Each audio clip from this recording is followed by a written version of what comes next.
Education regular meeting, September 12th, 6 p.m. We're at the Bixby Public Schools Administrative Center. The meeting's live streamed on Bixby PS YouTube if you're interested in watching that. We're going to call the meeting to order. The next one is, we're going to do the flag salute. Roll call, sorry. They don't have our students here today, so I'm already distracted. All right, so we're gonna make sure that Justin's here. Here. Matt? Here. Amanda? Here. Julie? Here. And Chair is here. All right, so now we can do the flag. Everybody stand, please. Salute pledge. I pledge allegiance to the flag of the United States of America and to the republic for which it stands, one nation, under God, indivisible, with liberty and justice for all. Oklahoma flag. I salute the flag of the state of Oklahoma. Its symbols of peace unite all people. Thank you. You may be seated. We need to bring these kids back. Next month. Okay, perfect. All right, now we're going to go to number 2, reports to the board. 2.1, do we have a special recognition? We do, absolutely. Mr. Jerry Verdon, Jerry's back there. Jerry, if you haven't met him, is our shipping and receiving coordinator, I guess, and if you just watch him on a daily basis and the amount of material that comes into this district every day, and think about the last month when we had literally thousands of computers and iPads and all that stuff, and textbooks, and just name it, just shipments after shipments. And Jerry stays on top of it, always with a smile on his face, and just does a fantastic job, and really epitomizes everything that we want from a Bixby Public School employee. So Jerry, Gabe, do you have any additional comments that you'd like to make? Or Adrian, I know he works directly with you every day, and you get to see and all the great work that he does. Anything you'd like to add? We couldn't do it without Jerry. Here lately, he's been by himself, so he's been manning it alone, and he has not complained one bit. And he's on top of it, and we're very grateful to have him in our department. Absolutely, he has organized that department and made huge changes that helped us keep track of packages much better than we've ever been able to before. And Jerry, you love Amazon, don't you?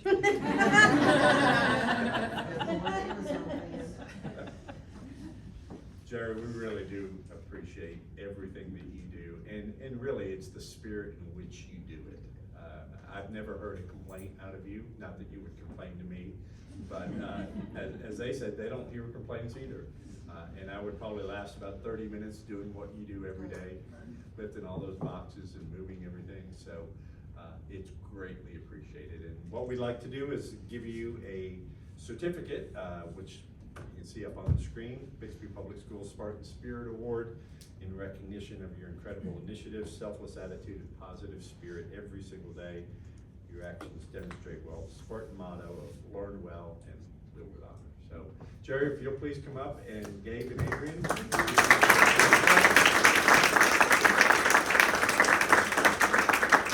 We'll have our official photographer come. He's having a hard time squeezing out.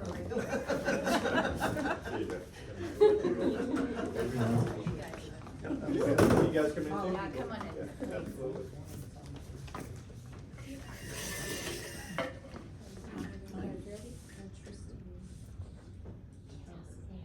We love Jerry. Thank you very much.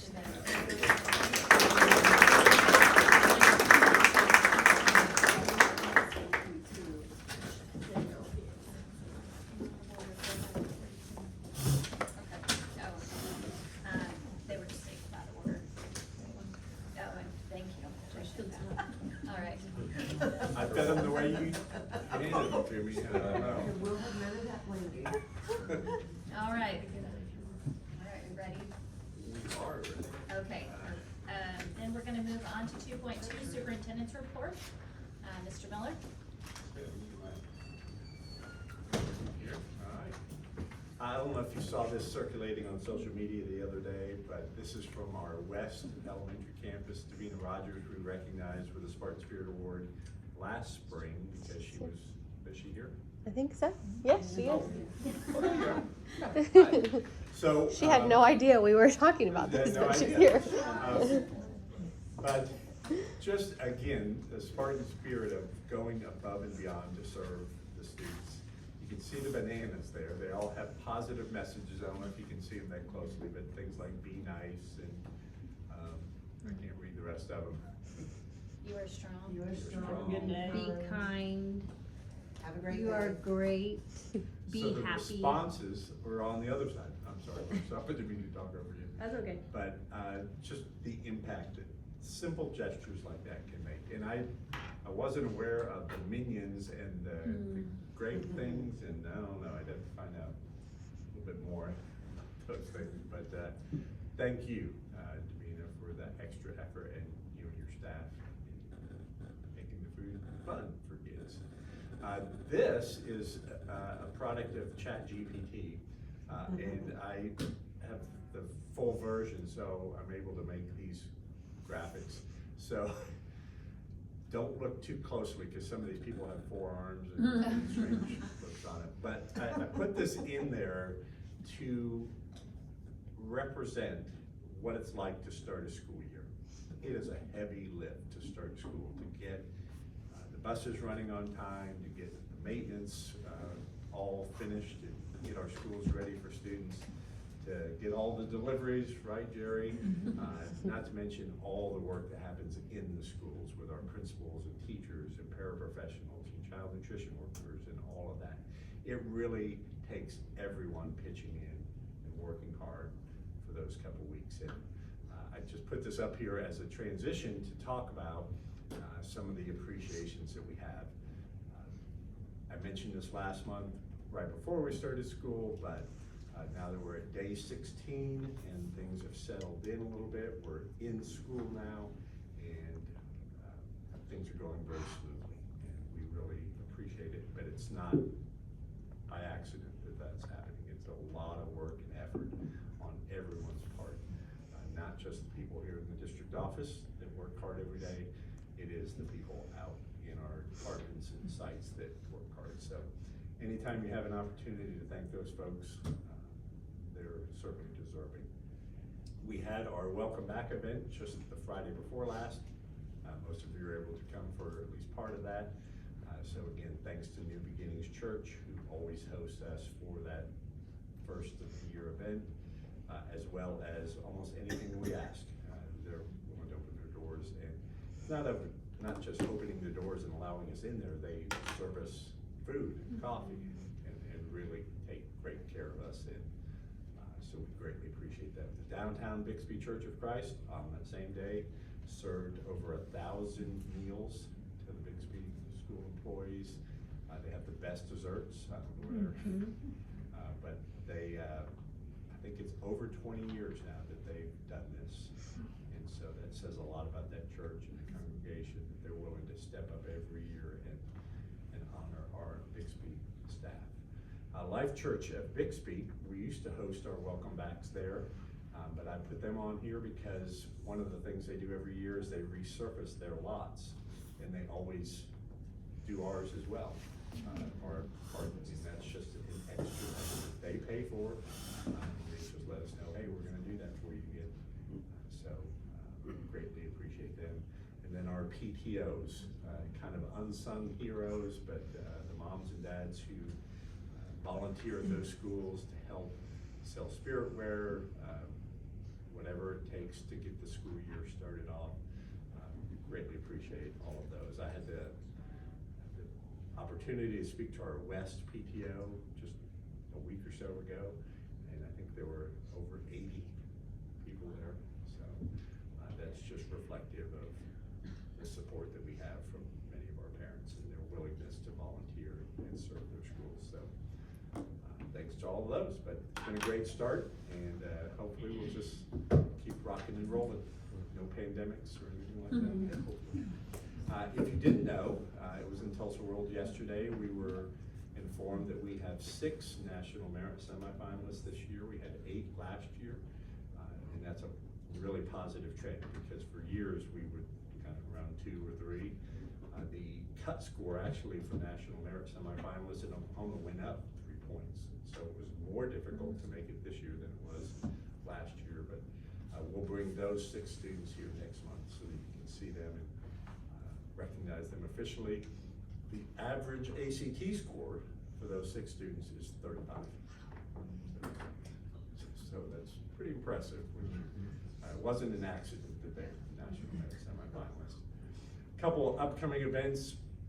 You've probably seen information about Spartan U, which is a new way of kind of serving our parents at the high school rather than a typical back-to-school night where they follow their student schedule, trying to make it meaningful and relevant for parents as well. If you haven't seen that list, we can share that with you, but it's a lot of different classes or sessions where they can learn about FAFSA or learn about college applications and that sort of thing. So I know many of you, several of you have high school kiddos, and we'll probably be attending that next week. What time does that start?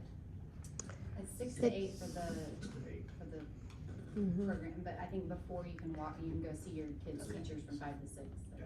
Mm-hmm. Distance learning practice day, we sent out information on that yesterday. That will be coming up on September 27th. And I know I've gotten 1 or 2 emails from people in the community just asking why do we still do the distance learning day. And it really is to practice our procedures, make sure that our teachers and our students and our families understand what that day would look like in the event we have to do a virtual day, because we never know what the weather's like. So we're not doing distance learning to plan for pandemics. We're doing distance learning to plan for an extended weather event that would cause us to be out of school for a week. And if we can anticipate when that would be, then we can trigger that, send technology home to those families that need it, and be ready to serve those students and stay academically engaged during those breaks. So we've got over 100 new teachers in our district that have never done distance learning with us. We've got over 800 students that have never done it with Bixby. So it is important for us to work out those bugs and those details. So that's why we have it scheduled. We're only doing 1, and hopefully we'll be ready in the event that we have to do that. Homecoming week, those are just dates coming up before our board meeting. We will have to kind of coordinate. Homecoming parade starts at 6 o'clock on the same day we have our board meeting. So as Friday, we kind of. Who scheduled that? Our meeting was on the schedule a long time.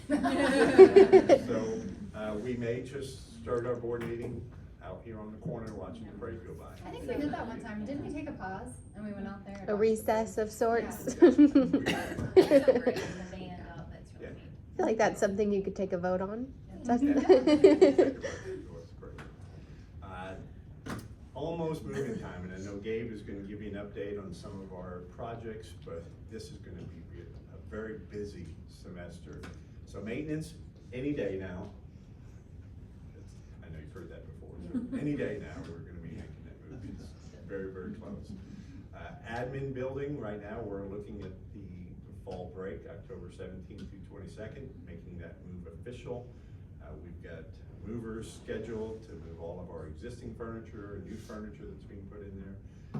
But if everything goes well, then on October 22nd, we'll officially shift over into that new building. So we're pretty excited about that. Home of the Spartans, several of you came to the sneak peek last week. I hope you were pretty impressed by that. I know Coach Montgomery's pretty proud of that space. And they're finishing up on the 2nd floor, and we should be able to, by mid to late October, have an official ribbon cutting for Home of the Spartans. 9th grade gym groundbreaking, we're finalizing our budget numbers for that. Probably by the next meeting, we'll have a GMP for that one and be able to go to a groundbreaking hopefully in October, November. That'll be just north of the existing cafeteria at the 9th grade. So that'll probably be about a 12-month project once we break ground. That'll be the last construction project in the existing bonds that we have. And so Gabe will have a little bit of a break from attending OAC meetings every week. The EI gym is on schedule, kind of looking mid to late November on that, but it's coming along well. It's got all the brick up, and so they're just working on the inside primarily now. And then the high school academic building, we have an action item later to talk about, but that should be ready for us to start occupying at the first part of December. We have 20 days where we have scheduled furniture deliveries and all the equipment and everything else, so that'll be an extraordinarily busy month for the high school and getting teachers to move things over. Still projected students' first day in that building January 13th of 2025. And then it's my honor to welcome a guest. Where'd you go, Wes? Oh, you're over there. I thought you just over here. You guys know Mr. Coleman very well, and you also know that with Daniel Dietz move over here to be our HR director, Wes volunteered to step up and take over, add to his responsibilities, and now manages the alternative center. So I invited him to kind of give us a quick update as to the great things happening there. Yeah. Well, thanks for having me. I was here 6 months ago talking about transfers in NCAA and had another hat. So excited to get up here anytime Mr. Miller asked to advocate and tell good things about our alternative school. Be happy to do so. So just a quick overview, kind of what we are, what we do, and where we're at right now. So Bixby Alternative Center, we're currently serving 79 kids. We are kind of restricted by the state of Oklahoma, and our max size is 15-to-1 student-teacher ratio. We offer flexible scheduling with online and in person. And then we have an application interview process to have entry into our school. So it is a process that students go through, a process that sometimes is questioned, but we're transparent, especially with our secondary schools, of what that process looks like. Because a lot of times it's kind of questioned about that, but that's part of my goal is to make that an inclusive process with the high school. And then it's an opportunity to make up credits and continue on grade level curriculum. Where we sit today, we have 79 students. Tomorrow we're going to interview 5 more, so hopefully get up to 84. 65% of our student body holds a job. We have 4 kiddos who have re-engaged after dropping out of high school and showing up at our doors, which is always exciting because that means they want to be here. We have 3 teen parents, 14 Tulsa Tech kids, 1 OSU IT. 100% of our kids will take more than 6 courses this year. And our staff, what I've learned, is one of the most experienced and probably the most caring humans in our district.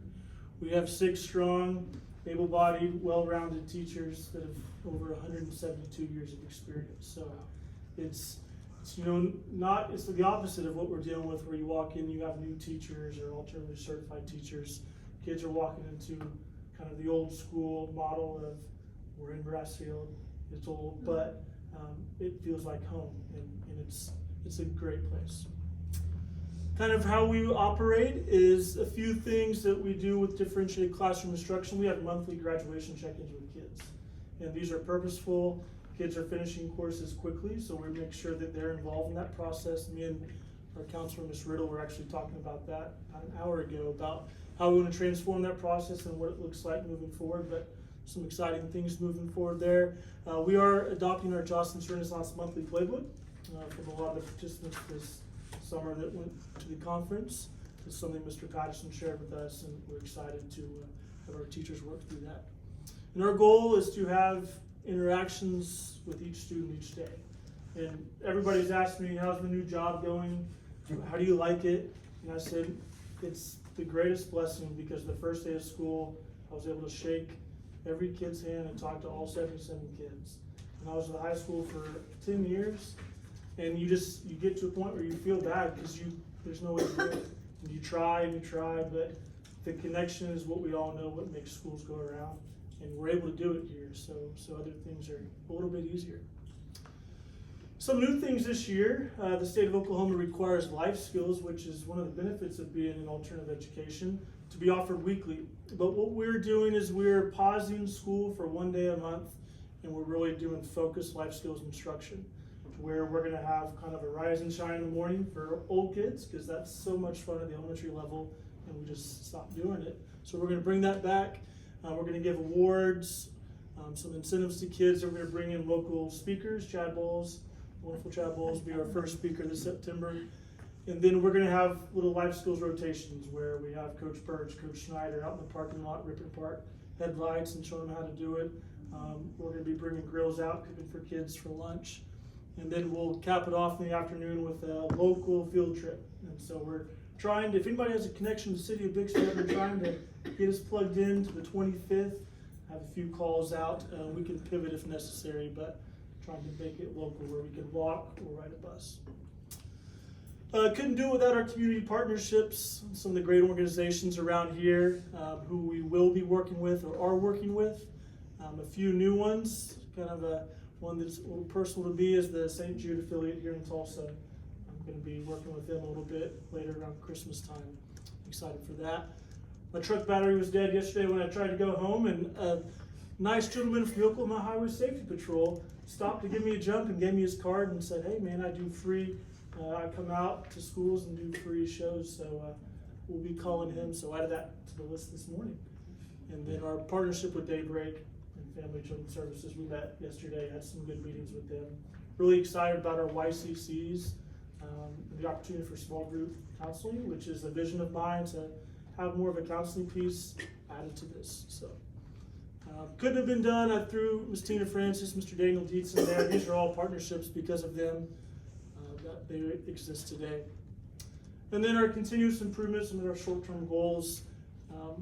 The growth in the district has grown rapidly, but the alt center has kind of stayed the same staffing wise. So I'll be working on some, looking at some possibilities of hopefully asking for more FTEs, maybe a full-time life skills teacher, possibly looking at something with driver's ed, that component. We have 27 kids in my last hour, and typically they kind of leave our campus, and I said, how many of you have a driver's license? And only 3 of them did.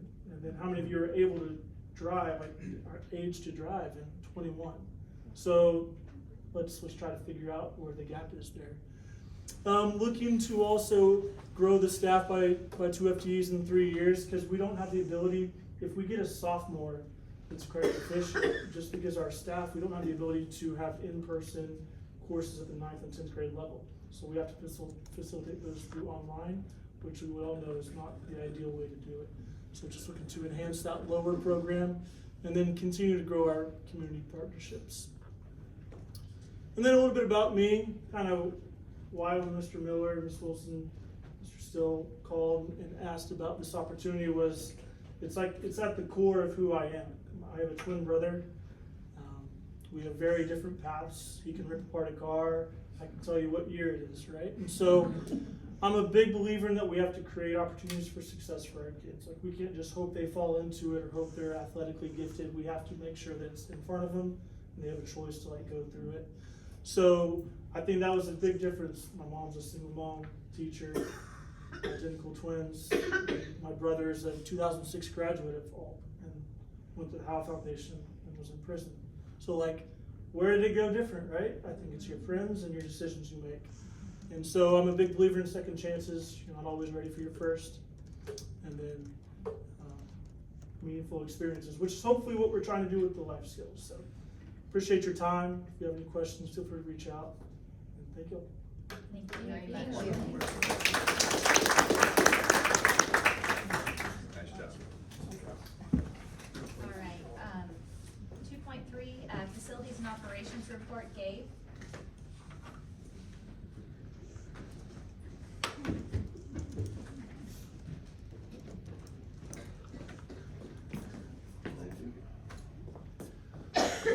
I just wanted to start out first, commending the departments that I have under me, the maintenance department, child nutrition, and transportation. We had I feel, a really good start to the school year. In fact, on the transportation side, I think it's one of the smoothest first days, first weeks that we've had the entire time that I've been here. So everybody's done a really good job and stepped up and had things ready to go, and it wasn't easy for any of them. We're shorthanded and we have a lot to do.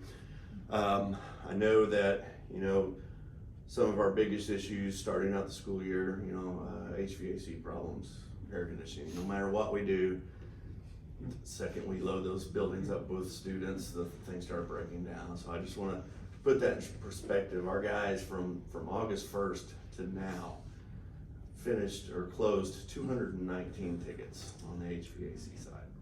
And it's not a very big group. We have 3 technicians and then 1 helper that goes around with them. So everybody in all the departments has really worked hard to get this year kicked off, and I think they've done a tremendous job doing that so far.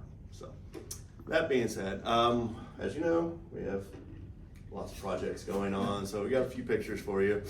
There's a lot of progress going on now, especially admin and the high school, all those things we've seen in drawings and talked about. You're starting to see them in place now, the colors and the materials and everything. So it's getting pretty exciting.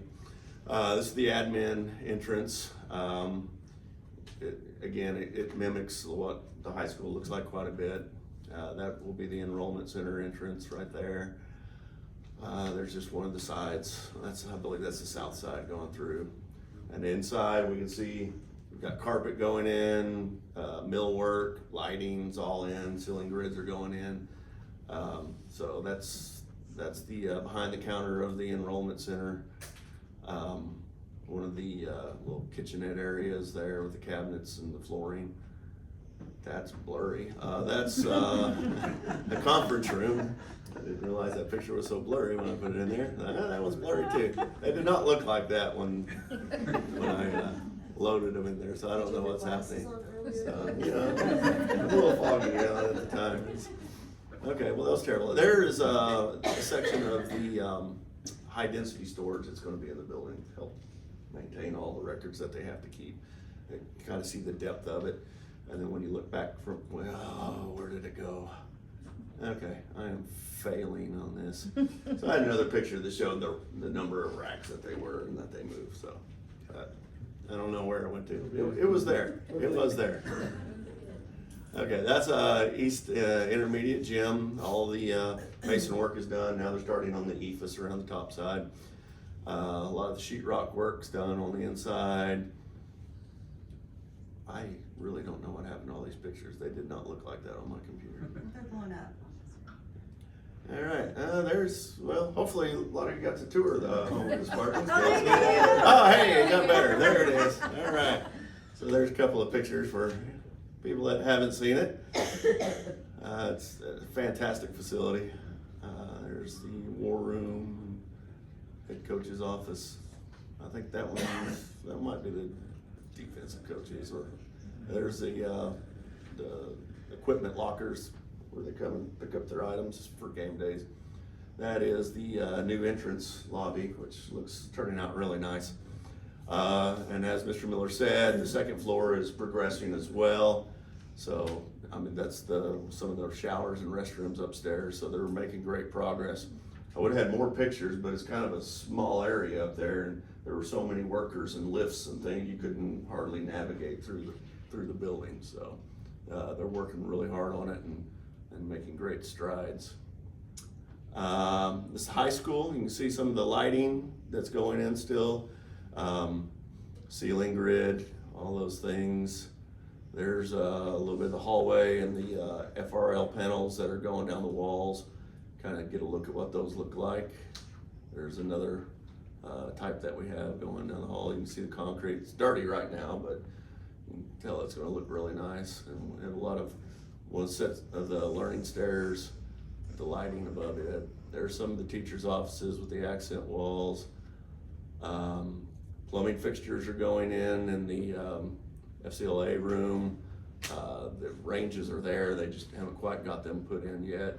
And then again, some more of the lighting in the corridors. Some of the carpet's now going in, which is pretty, you're close when the carpet starts going in. So it's getting there. Again, some more of the lighting. And I'm trying to remember what room it is. Is that the wellness center? Yeah, I was trying to, I should have figured by the type of light that was in there that was the wellness center. And there's the meeting room and the interesting lighting we have in there and the geometric, ceiling panels or tiles that we're gonna have. There you can kind of see both types of wall panels, one on each side of the hallway. You know, it's pretty bright and open through there. Now, the maintenance building. So we've got the concrete poured on the south side for the parking. We're really, really close. The floors are sealed in the office areas. Turned out really nice. There's a hallway and one of the offices. So we are probably within a week of the construction company being out of there. They gotta go in, touch up paint, put the molding around the bases. They're finishing up a few things, electrical, HVAC's in, plumbing fixtures are in. So we hope that we can get permission to start moving in by the end of next week. We have one minor but very important delay. The lift station, the pumps are not here and they're a couple of weeks out. So, you know, they're a little important for those things you want to get out of the building. So, but we're getting closer, and the project is finishing up, and it's turned out pretty nice. That's it. Gabe, I have a question Yes. on the buses. I was really, when we were communicating, getting the information on how great they were running, how many drivers are we short now? That is hard to measure. I know it's been fluctuating. They've had a pretty bad run of luck with drivers that have take off for personal reasons, so the number's been going up and down. I would think as far as on a day-to-day basis of what they have planned right now, I think we're at, I wanna say 3 or 4. Okay. But we have a lot of double runs that we would like to get rid of. So Okay. again, that number is way out there to say that we have the number of drivers and vehicles that we want. We've got a long way to go. Okay, all right, thank you. We do have, before you go, how many buses are in yet? The activity buses? Activity buses. We have 2 activity buses, which we hope to have in within a couple of weeks. They're running ahead of schedule, which was a little bit of a surprise. We didn't expect that to happen. Right now, they are just waiting on the wraps to go on. So the air conditioning are in. They're in the state. They're down in Oklahoma City. We just approved the version of the wrap we want on it, and we'll wait till they get here to let you see them. I think everybody's gonna be pleased with the way they turn out. We're pretty excited. Bixby about Spark. it. They are gonna be very Bixby Spark. Absolutely. Thank you, Yeah, Gabe. all right, thank you. Thank you. All right, number 3, comments from the public? Want this? Yes.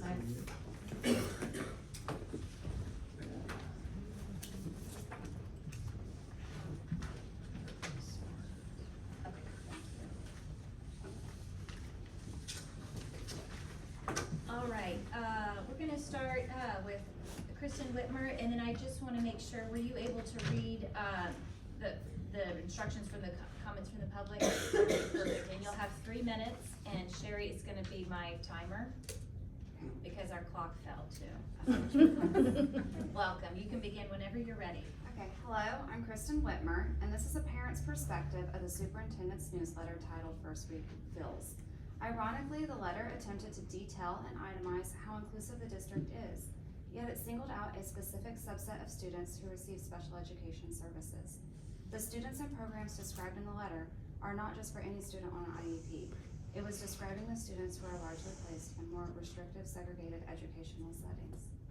Furthermore, most of the inclusion described has this population of students and roles where they are recipients of a service. That is not inclusion. If children with disabilities are an integral part of the fabric of the community, then it's just an organic, natural thing for them to be included. Having to have programs to arrange inclusive opportunities is not inclusion. I'm not saying that these programs are ill-intended or bad, but the word to describe them is not inclusion. Paula Kluth is a leading expert in the inclusive practices. She often refers to these types of programs as reverse inclusion. It has been found that reverse inclusion initiatives largely result in schools never moving to a more inclusive community. This occurs for a couple of reasons. First, the school often sees the efforts that they are putting in, and they think, look, we've done all these things, we're doing a great job. And secondly, there is an unintended consequence of these types of attempts to be inclusive. These programs model that although we are nice to this population, they don't truly belong among us as equal members of our community. There is a space for them over there. The email that was sent was also plagued with othering, and this is why the voice of parents and individuals who are on the receiving end of these programs should be involved in the conversation from the inception of the process. Until you have walked in the shoes of a family or individual that has a disability, you cannot fully empathize with the complexities of navigating a society that is heavily entrenched in ableism. A society that is largely shaped by the history of eugenic practices, which once sought to eliminate our children from society, and a practice that still echoes in the structure of the schools today. I encourage you to open your hearts and minds and to learn how to become truly inclusive district. A district that does not rely on programs to fill the gaps created by the doors that have been shut on these children. The good news is there's nearly 50 years of research to support inclusive practices across all parts of the school day and in the general education curriculum. There's also an abundance of research-based practices and technical support that's out there to help. So please be willing to reach out and open your hearts and minds. Thank you. Thank you. All right, Lucia? And were you able to read the instructions for the comments from the public? Yes, ma'am. I'm Okay. very good at following instructions. Okay, awesome. Okay, we have 3 minutes and Sherry will be our timer. Thank you. Can you see it? Yes, ma'am. I have my glasses on. Okay. I'm gonna reintroduce myself so I get the pleasure of meeting some of you last time. My name is Lucia Froling. I am the Director of Parent Services for Oklahoma Parents for Student Achievement. I hold an active Oklahoma Elementary Education Teacher Certificate and have also taught in Texas and Oklahoma. I'm also a certified Master IEP Coach and I'm a trained non-attorney special education advocate through the Council of Parents, Attorneys, and Advocates. I have the honor of walking alongside families as they navigate the IEP process and ensuring that their students receive the supports that they need. I also have the privilege of working with other agencies and training parents and educators surrounding special education and parental engagement. Most importantly, I am a mom of 3, 2 of whom have special needs. I stand before you today to discuss the benefits of inclusion beyond just the students with disabilities. The bottom line, honestly, is that inclusive education is cheaper than separate special education. When students with disabilities are integrated into a general classroom, a common concern is the cost. Historically, students with higher support needs have been placed in self-contained classrooms or separate schools, leading to the assumption that special education is the cheapest and most viable option. There is a misconception that including all children in the same classroom would surely be more expensive. People with disabilities and their allies will be glad to know that inclusion is not only a moral choice, but also an economic one.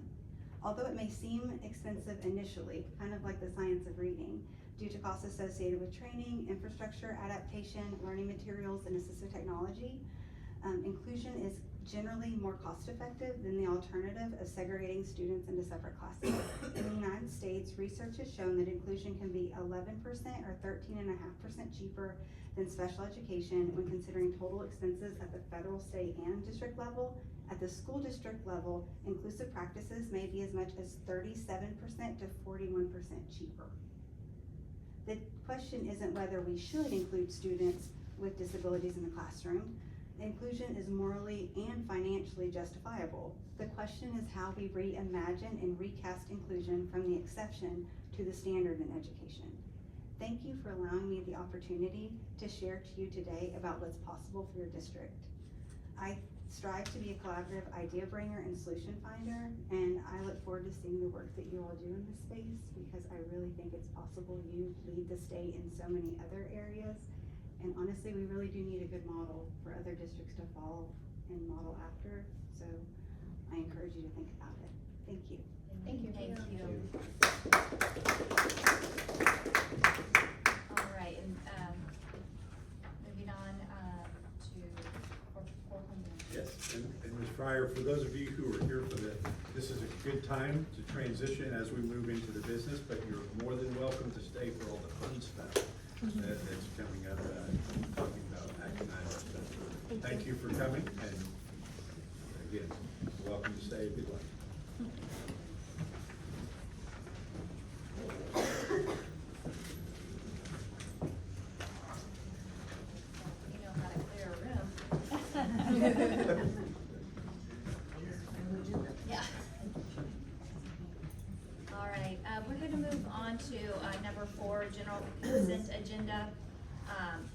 motion that, we approve discussion about possible board action to approve the consent agenda items 1 through 22. These items may be approved by one board motion unless any board member desires to have a separate vote on any or all of these items. I'll make a motion that we approve general consent items 1 through 22. Second. All right, board members, I'll give you a minute just to kind of look through there if you have any specific questions. Most of these are routine again, a couple out-of-state trips that need your authorization. 4.8 is an annual item where we share our emergency service plans with community members and get confirmation that we're in sync with those entities in which we would coordinate. MOU for University of Oklahoma, one that for some reason we hadn't gotten approval. They didn't get it back to us in the same time we did for others. And then 411, if you recall, every quarter we have to reapprove our capacity limits for open transfers. And so there's no change to those. We just set those 3 months ago. That's really it. Any questions?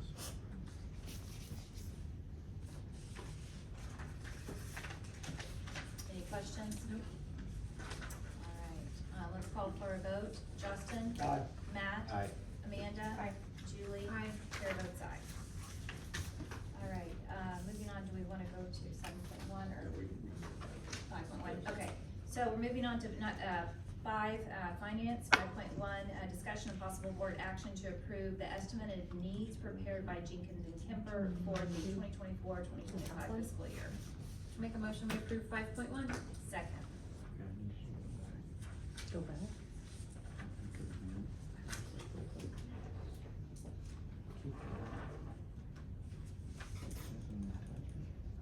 For this one here is just that. Do you need to make another one? No, that's fine. So go ahead and fill it up. That's fine. Yep.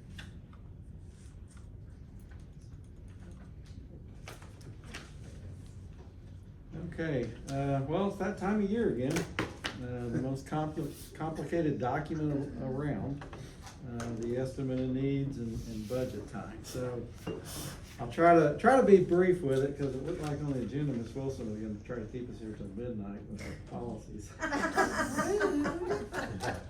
I couldn't resist, I'm sorry. Okay, all right. Starting off, as usual, we start with where we were, or what we did last year. First, this is page 1, and you do have copies of that up there.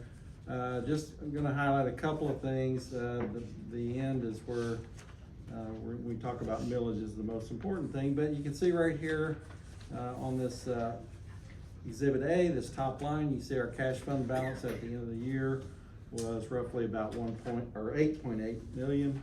1.8 would both share you in a panic, wouldn't it? Yeah. So that was our net fund balance at the end of the year. If you look down at the bottom, now this number is kind of important to look at. This is our ad valorem base for last year in collections. This is 656 million. The collection rate that we should have, plus it's discounted for a 10% delinquency. So money that we wouldn't get in.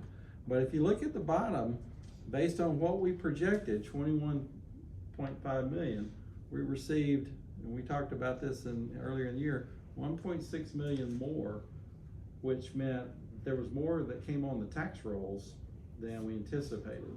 So, and we never know what that's gonna be.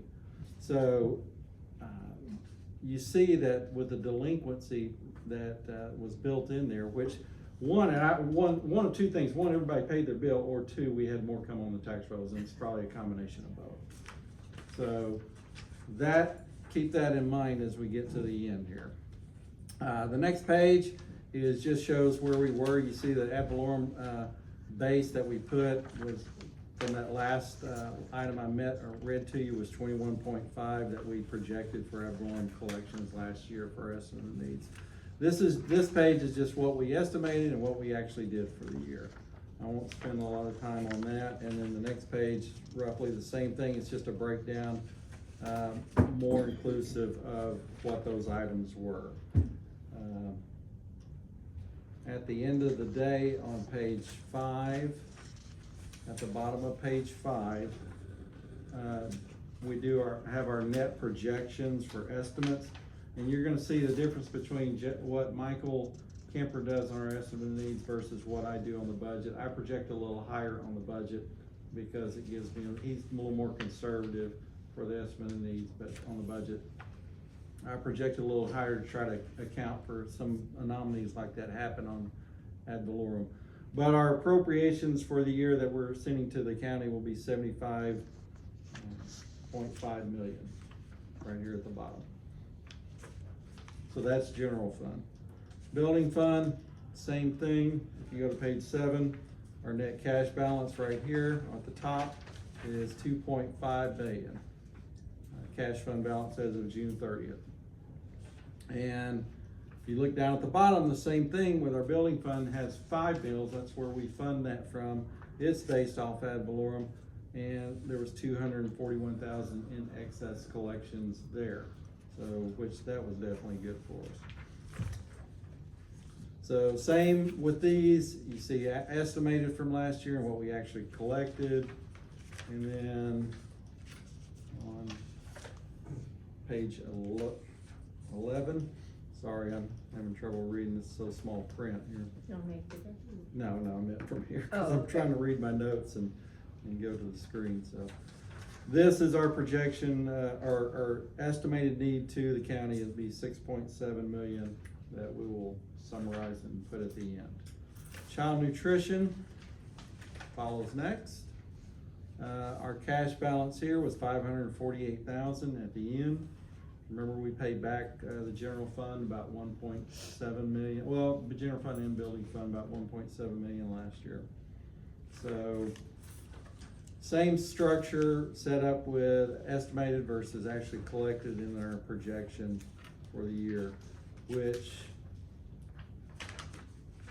that is on page 17, right here at the bottom. Will be roughly 4.5 million, not much different from this year. There's some federal money that we won't get in, that we were receiving in child nutrition, not a whole lot, but just some that will impact it. It's, I've asked Helen to watch cost a little more closely this year because we saw quite a bit of jump, but we know that we saw that in our own bill at the grocery store. Mm-hmm. So I want to watch that a little more closely this year and see, what our buying decisions are and how we're going about everything. Sinking fund, this is just the basis of all our bonds that we have outstanding. Right here is the 2022 bonds that were paid off, and I won't go through each one of these, but what I want to do is go to the very back because that's where sinking fund comes into the play. So if you go back to page 4, or go down to page 40.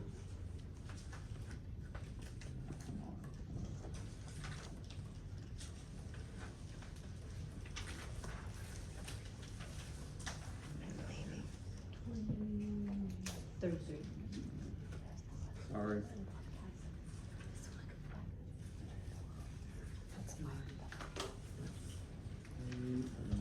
All right, page 40. This is a summary of all our appropriations that we will be submitting to the county for funding this year for general building and child nutrition and the sinking fund requirements. You notice here our millage for the sinking fund, 29.72.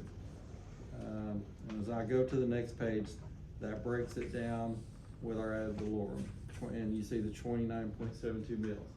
Okay, as you recall, we've always tried to keep that millage in and around the 32 to 35 range.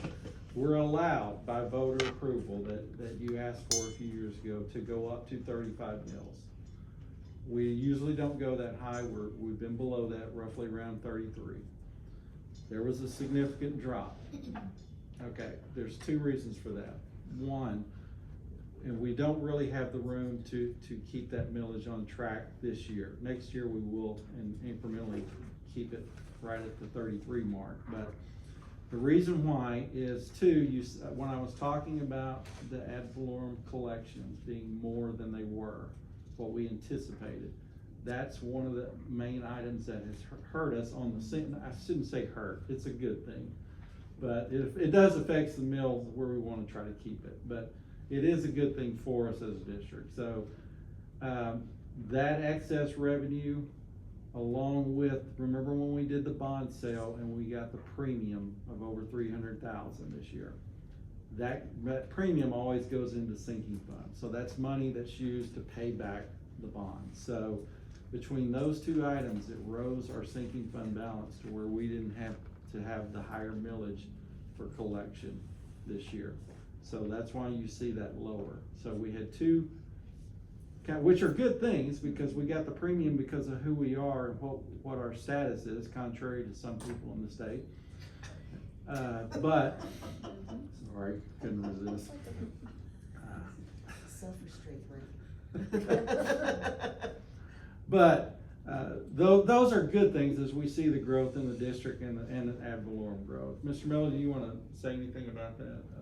No, and we talked with Jordan yesterday, who's our consultant on this, and we do have a plan for kind of making sure that we stay there, because even though lower taxes, nobody's gonna write us nasty emails about their property taxes going down a little bit. But we also want to continue that trend so that we're able to get to a point where we can go back out for another bond issue, because we have continuing needs. We know in 3 or 4 years, we're gonna need more elementary classrooms. We know that we're gonna need more space at the middle school, 9th grade center. So those needs aren't gonna go away. In fact, they're gonna probably be amplified over the next few years. So we got a plan, kind of looking forward into that.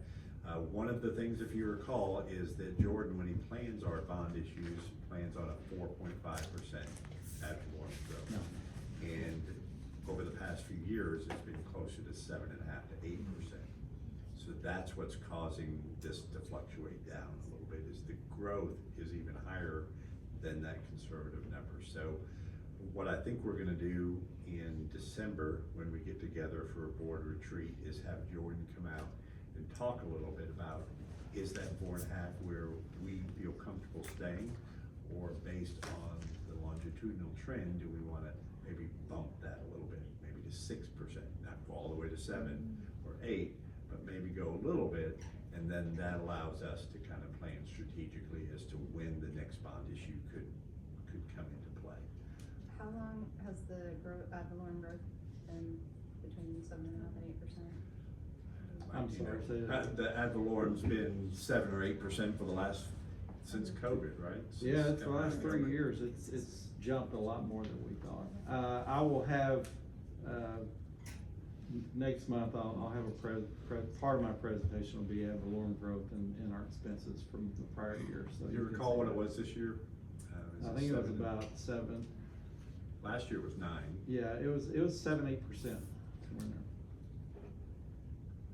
And we don't see any indicators that would cause us to believe that it's gonna go back down to 4%. If you drive around town, you can see a lot of rooftops, commercial businesses as well. So on the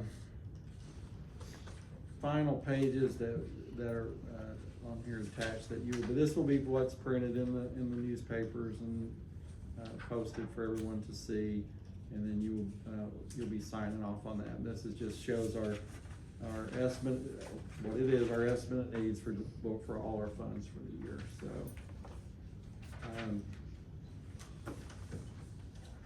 think that's it on that. Anything else? Any questions? No, I just have a comment. I just wanna say thank you for your diligence and our transparency of our budgets and our money. Anytime I have a question, you're open to answering that questions. We have information provided on our website, just if anybody wants to look into that information, but I do appreciate how much you have been detailing. Now, I'd like a little more excitement from you. If you could get some pictures of different things. Not happening, but I do appreciate. There's a smile then. Yeah, I did got a smile, so, but we do appreciate you. No, thank you. It's, you know, this has been a interesting avenue with the last couple of years, because we've never had this many construction projects going. And not only that, as you've seen on the financials, we've had this many pools of money that I'm trying to manage them with and driving Sherry crazy with, so. But it's been fun. It's interesting aspect, but I appreciate it. Thank you very much. All right, any other questions? All right, let's move to 5.2, discussion. Oh, I'm so sorry, let's take a vote. Make a motion for 5.1. So, let's vote, so sorry. I was complimenting you, got distracted. Justin? Aye. Matt? Aye. Amanda? Julie? Chair votes aye. All right, guys, 5.2, discussion and possible board action to approve the appropriated funds budget for the 2024-2025 fiscal year. Board members, you should have a copy of this as well. I make a motion to It's on approve Excel. 5.2. Second. Is that how you want to do it? I should have put PDF on there. I don't know why I did that. Do you want me Okay. to save it No, as a that's fine. PDF? It's fine. Okay, I put my Excel spreadsheet on there, so you'll see stuff that you're gonna kinda look at and think it's crazy, so. All right, this is a little bit different. This is our budget, just the operating budget that we're gonna go off of. But I guess I can show you some of the things I was talking about. The appropriation side is what's gonna be on the estimate of needs, right here, this column in the middle.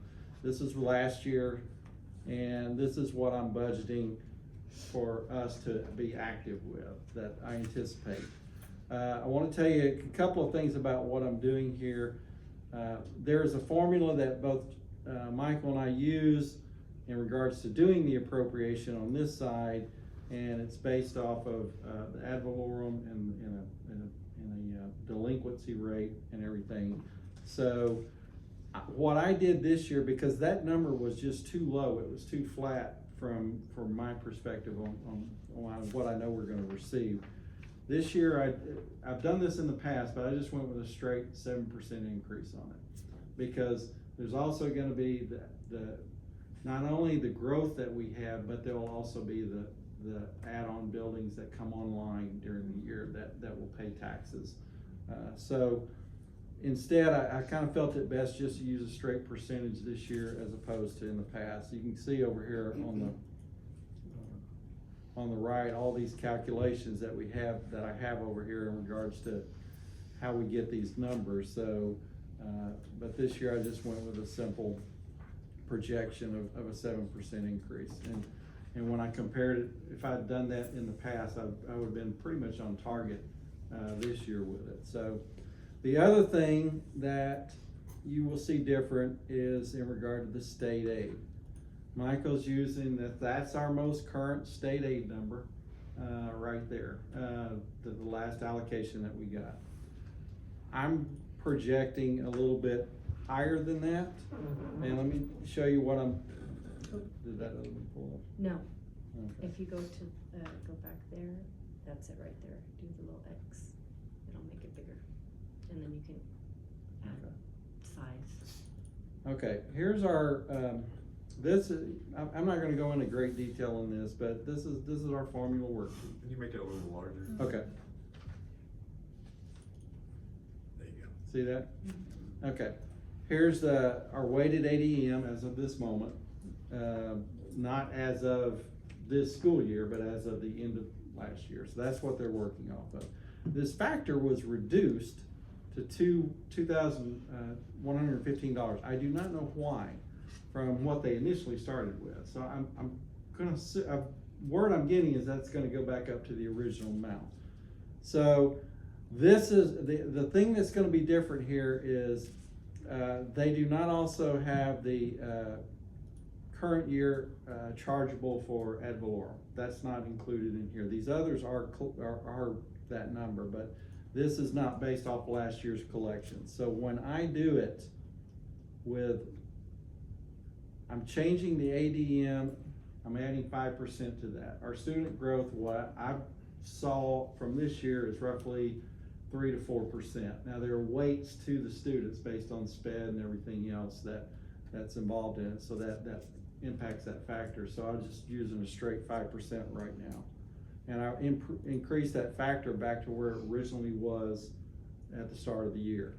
Our chargeable has changed based on this year's number, so that's higher. And that's, if you recall, that number jumped us last year too, and our state aid took a hit at midterm that we weren't anticipating that big of an impact.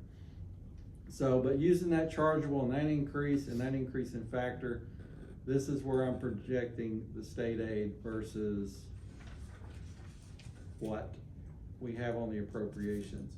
And I feel pretty confident about that number being correct. So somewhere in that range. Mr. Miller and I talked about it before. I wanted to get his thoughts if he thought this was kind of the right approach to it, and he would agree with me. So in the end, based on that, and well, now this is another part, the federal sources. We do have some allocations, most of them I think, I don't know for sure, but we're gonna, some of these that we have, we're gonna go with, and they have changed a couple of times, but I won't say that everything on there is 100%. You're gonna see some variance and some changes in the months to come, I think, as we get more. Mike, can I ask a question on the Title I? You're saying that's changing. Those numbers will change. Have it? Well, I don't, not so much. I think there may be some that are missing that allocations we haven't gotten, smaller amounts, not anything major. Okay. But and sometimes that happens anyway. We do get things later in the year that we don't know, and I just project a number based on, okay, we got this last year, we might get this year. As long as I know that they're saying we're gonna get something from whatever program it is, I'll go with it and use a number. So, but right now, based on our projections and our salary projections, I'm gonna try to hold the non-salary expenses pretty steady as best I can. We'll see how that goes. We're looking at about an 8.2% right now initial fund balance projected for next year. I think it'll be better than that, but I'd rather be conservative with you right now than set us out for failure later. So, but that's still where we want to be. I'm sorry. Can you just clarify the 11.62% on the? That's what we got this year, yeah, because of the revenue that we weren't expecting out of ad valorem. That was the biggest impact. Were we originally budgeted at 8%? Nine and a half. So I believe is what it was. If you remember in January when Mike revised the budget based on mid-year, we'd already started bumping that up a little bit.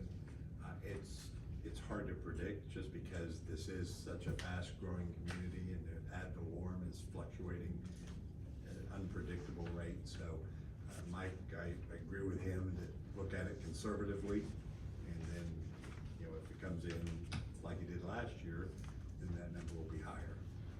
What? The way you see. In January, ad valorem collections is where we get a good handle on that. As you know, as I show you that as we go during the year, what our collections are. So that's a good indicator of where we'll be. So that's our general fund. These are our local budgets. I won't go through all these. All our project code budget items. I usually just round those up and try to keep them within a frame. Then our building fund budget this year, I have not gotten any word on Redbud at the moment, so I'm going with a just blind projection there. So I know we'll qualify, so we'll just kind of go with where we were last year, and I reduced it just a little bit, but that might change. Hopefully it will to the positive for us. When do we usually get those numbers? last year we had them about this time already, so I don't know why we don't have. We got them. one payment in January, February, and then the Yeah, last then, one in June. June, yeah. Does So- that include the carryover? No, that's just what I'm budgeting is, the carryover will be right in here. In the fund balance that's coming forward. We've already got the money, we just didn't spend it all, so it ends up in the, fund balance at the end of last year and carries over to this year. What percent did we carry over, around 2.5? For the red bud? No, Or- for Total. Building. for building fund. Oh, Building fund. I don't usually calculate that because that's really not, I just try to break even from where we were. So, we're at 2.5, we're gonna, I'm hoping to stay about the same. You see a $300,000 increase or decrease, well, there that is right there, that's our lease payment on the admin building. So, a little bit, but if we get the Redbud funding, that will, hopefully that'll be increased in, our ad valorem collections, will be what we, anticipate, so. And then I'll break all these expenses down for you next month on what everything is, so that you know where we spent our money last year on these kind of items, so. And, child nutrition, roughly the same impact, hopefully our lunch, numbers go up. And I'm projecting that this year, so we'll see. I'm doing a flat rate on the, or not flat, I'm doing a little bit more on the federal side as well, on 1.5 million, about 200,000 more, so hopefully we'll get that. So, child nutrition is kind of a variable thing, you never know what kids, they're gonna eat or not. And, the competition out here is getting, the good thing about that ad valorem is one, but there's more competition for our students' money as well for eating. So those are our numbers for this year on the budget. So if you have any questions, I'd be glad to answer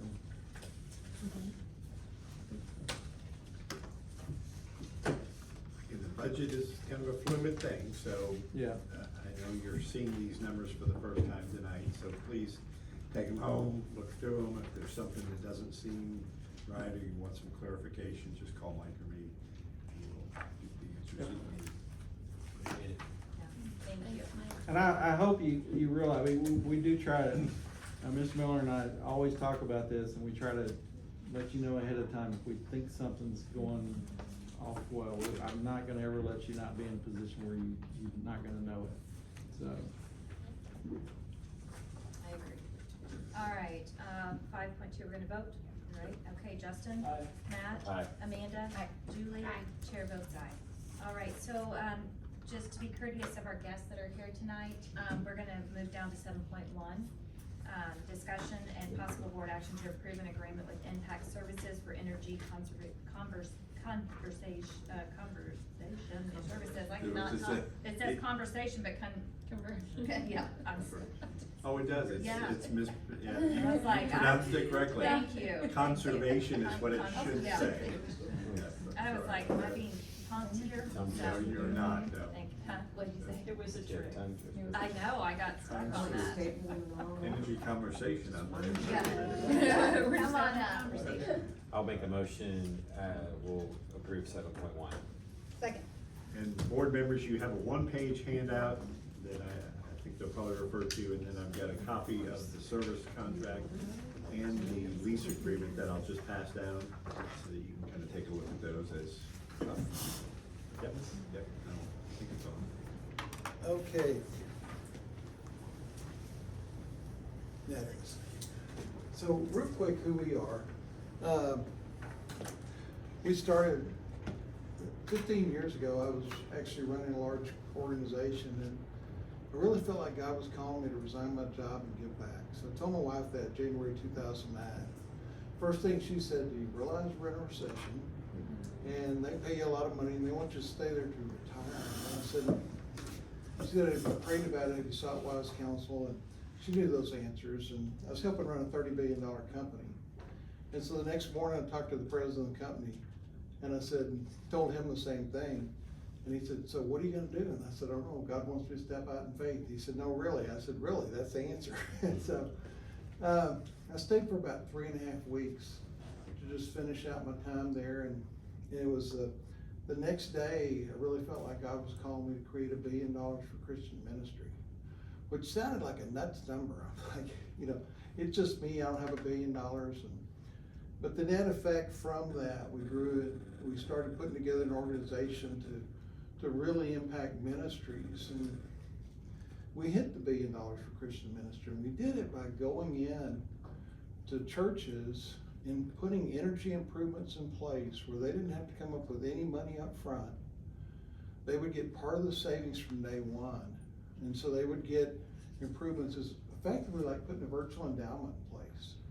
So they're getting money from the start that's gonna add up over time. So anyway, 2015, we set another group that does really good work that could use money in school districts. I started doing youth prison ministry back 25 years ago, and I feel like every dollar we put back in schools is a big deal.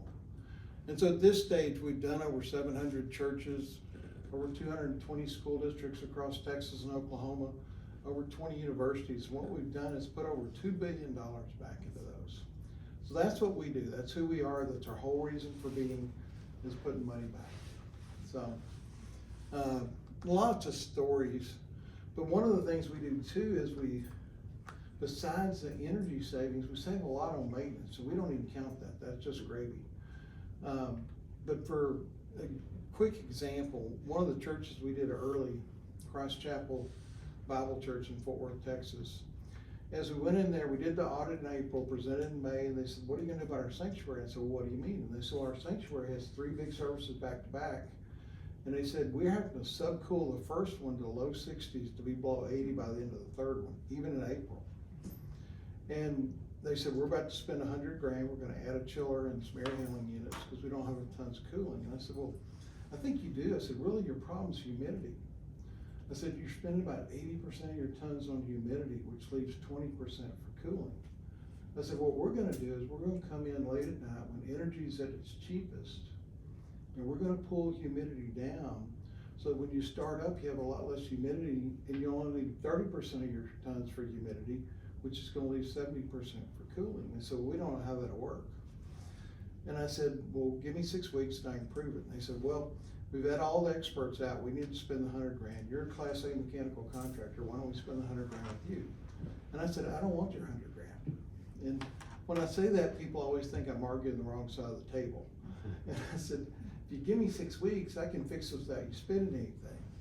And so finally they said, okay, 6 weeks. So we started in late May. 6 weeks puts us in mid-July. You know how much hotter Fort Worth, Texas is in July than it was in April? And they could hold temperature through all 3 services. And we took KWH at the meter from 319,000 in July the year before to 167,000. And by August, we dropped it to 102,000. And the electric company sent someone out to check the meters. And you can imagine what you do for maintenance costs. You know, in schools, the hardest time on maintenance is August and September, school starting, compressors are failing, it's hot outside, you got a full room of kids.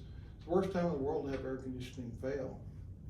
But as we do this, as we take down the load that much on them by pulling the humidity down, it's almost like driving a truck 20,000 miles a year instead of 40,000. You have less maintenance. And I've seen many people told us they saved as much on maintenance as they did on energy. But quick example, and then I'm about to hit your numbers. But the other thing on the energy side, a lot of most of the companies around energy conservation say the best you can get a school district, and these are in Texas, but it's not that far away. It's about 45,000 BTUs a square foot. Both Louise and Freer school districts had both done a 20-year performance contract where they spent millions of dollars on new HVAC equipment, chillers, boilers, roof, lights, controls. And they got them down to 44.8 and 48.5.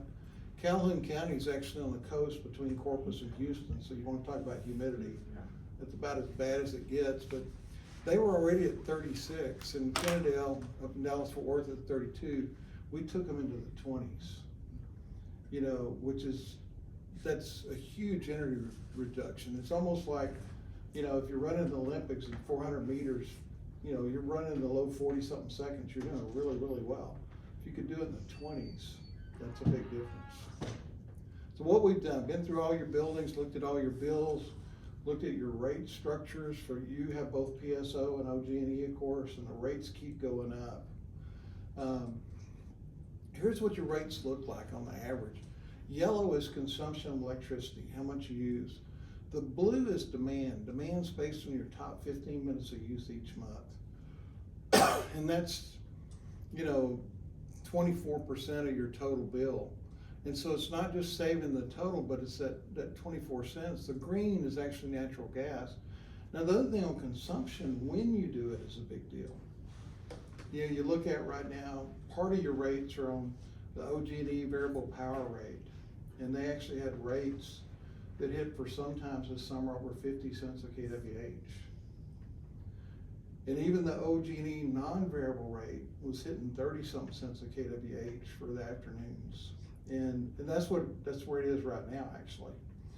And so as you can shift it, if you can shift some of that load from those really high expensive times into the middle of the night when it's the cheapest, that saves even more. We don't even count that savings. That's just addition. We don't count all the rate savings by getting you on the cheaper rate. And so we'll skip past this. This is the various kinds of demand, but so here right now, you're running 44.5 BTUs a square foot, which is really good with the systems you have. But our plans are to get you down to 27, and we really think we can get you below that, which is a significant reduction.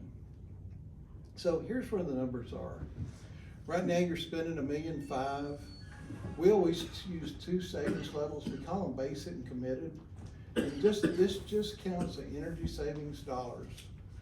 And we don't count any of the rate savings we get by getting you to a cheaper rate, like some of the stuff after 3 moving into the middle of the night. But the basic savings, about a B- level achievement, a little over $500,000 a year. The committed's about an A- level, $565,000. So the goal is be committed, not be between the two. The 15-year assumes 7% inflation. I don't know what it's going to be any better than anybody else, but I know it's going up. Probably more than that. But the net is we think we can put $11 million back in your school district that you can use for the kids here instead of giving it to the electric company. And I know everybody'd a lot rather use that money for the kids. So most people do what we call 80-20. When we started churches years ago, we said if we can do a way where you don't have to come up with any money up front and you have no risk, that'd be better. And so if you assume you just saved committed savings, you would end up paying us 80% of that, which would be $452,000 a year. The total project's $2.4 million. So you're looking there about a little under a 6-year payback, 5.5-year payback. In addition to that, you're keeping 20% of the savings from day one, but you keep all the additional savings, all the savings you get on maintenance, all the savings by air conditioning units lasting longer. The controls we put in, actually had a dinner with the head of the biggest controls company in the world a while back, and he was trying to give me some advice. And he said, Wes, he said, your problem is you don't understand the importance of service revenue. He said, they make over half their profits on service. Now I'm trying to put back as much money as I can. So the controls we use come with a 5-year parts warranty. We leave you some spares. So if one goes out, you can go over in 15 minutes, have a classroom back up and running rather than waiting for somebody to drive here. We've got over 120 million square feet across Texas and Oklahoma. And our annual service revenue billing is about $14,000 a year, less than $20 a client, which I know is a lot less than you're paying on that kind of stuff right now. But again, that's just additional savings. That's not considered in here. All the rate savings by getting you off that higher rate, that's not in that $565,000 number. That's additional savings. I always love to go in and talk to people later and say they're saving way more than we've talked about. I talked to one school district in East Texas. about a year and a half after they did this, they were in Northeast Texas, and their business manager was saying, you know, said, you're beating your committed savings on what you're counting. She said, we're saving as much on other stuff as that, so really we're saving twice what you're talking about. She said, our maintenance costs have gone down, our failures have gone down. She said, you know, said, we got consistent humidity. They used to have a mold problem in some places and that had gone away. And she said, you know where else we're saving? She said, our lost and found used to be this big. Because kids would carry sweaters and sweatshirts around and they'd leave them somewhere. And she said, now it's this big because we have consistent temperatures and humidity across all of our schools. And she said, I can't put a dollar number on that, but that's a big deal. So anyway, the net, putting $11 million back. And first phase was rhetorical. We've done thousands of buildings across Texas and Oklahoma. And we've got some of the top energy fellows in the world. The biggest building I ever did was Rockefeller Center, which is not just the central tower, but all 9 city blocks. And so there's 250,000 people in there on an average day. We're gonna start out on control-wise. We're gonna put new controllers over 1,000 pieces of equipment, because that's gonna drive a lot of savings, and it's gonna get you controllers with new warranties and a lot easier to operate than what you've got right now. We're gonna improve economizer cycles. There's a lot of additional things we're doing on controls. We do a lot to pull down humidity. And as you pull down humidity, not only do you save energy, it's more comfortable. If my wife and I are in a room and it's 71 and humid, she's cold, and if you're cold and it's humid, it just sucks the heat out of you. And if it's 71 and humid, I'm probably sweating. If you're sweating and it's humid, you just get wet. But if we pull humidity down, everybody's comfortable in the same space. And it does so much for indoor air quality too.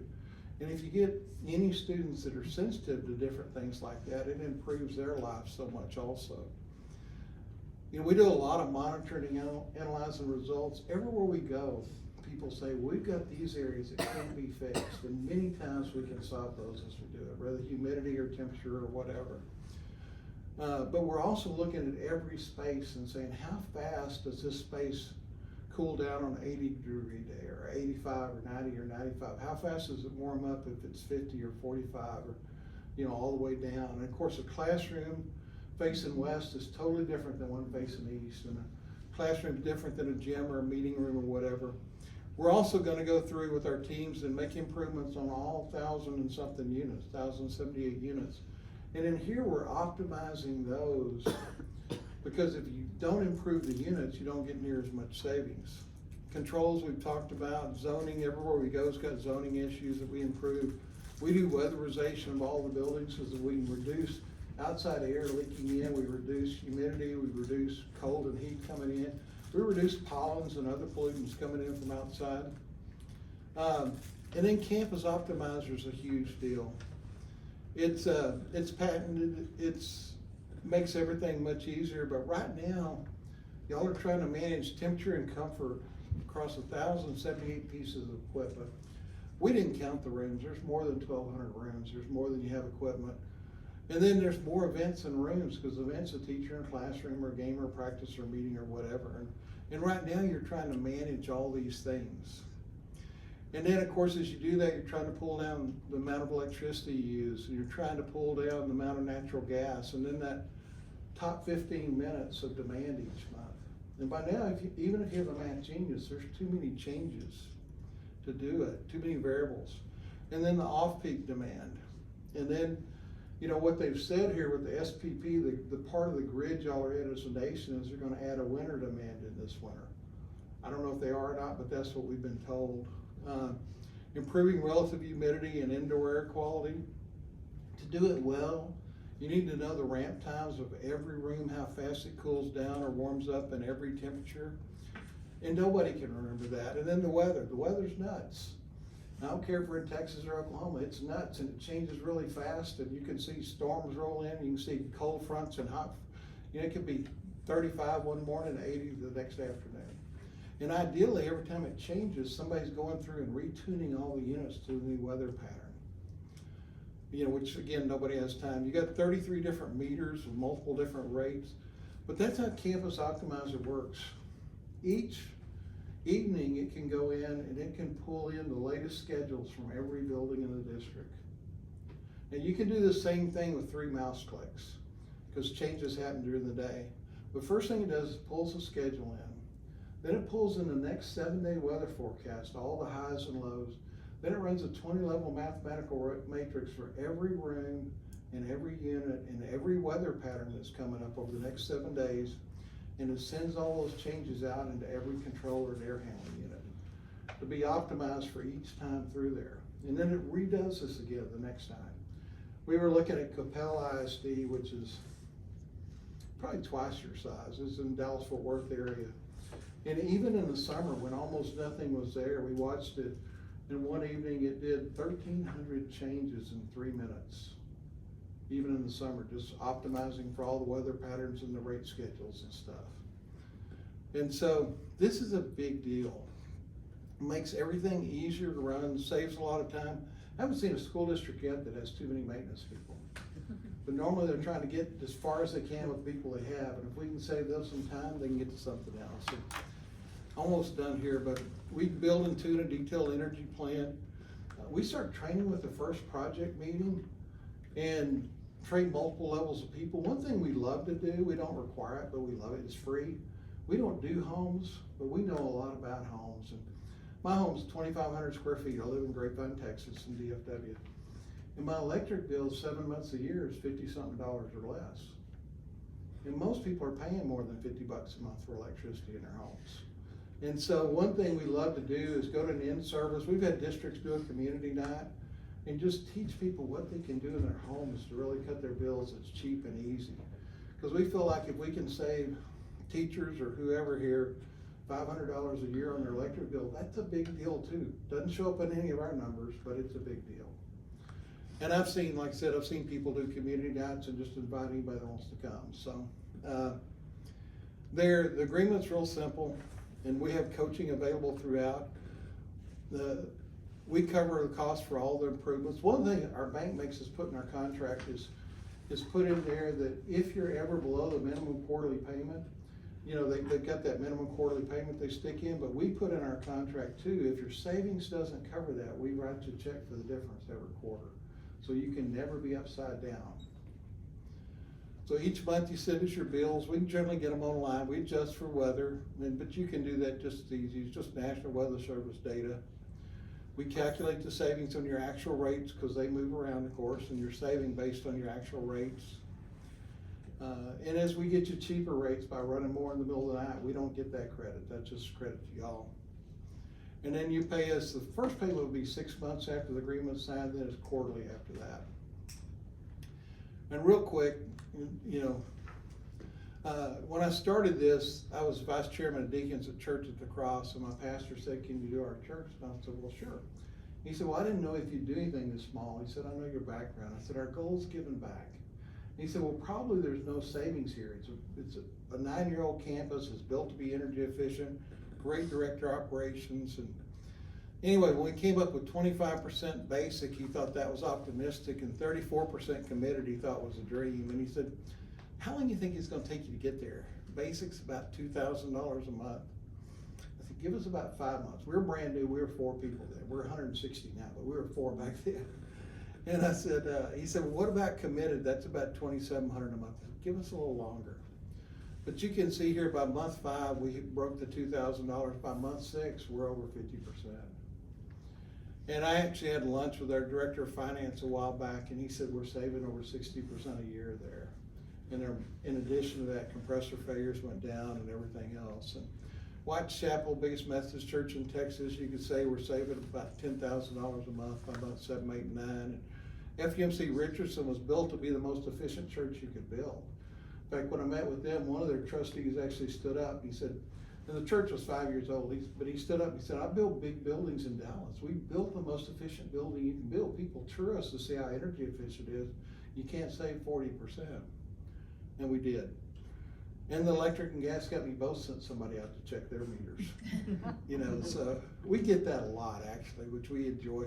Sweeney had just done a 20-year performance contract. We said 21% committed. They thought that was a little nuts. And you can see by 6 and 7, we're up in the 30s there. And, you know, Stockdale, we're up in the 40s. And Franklin actually was paying Train $100,000 a year to keep them optimized. And, You can see by month 10, 11, and 12, we're up to 50-something%.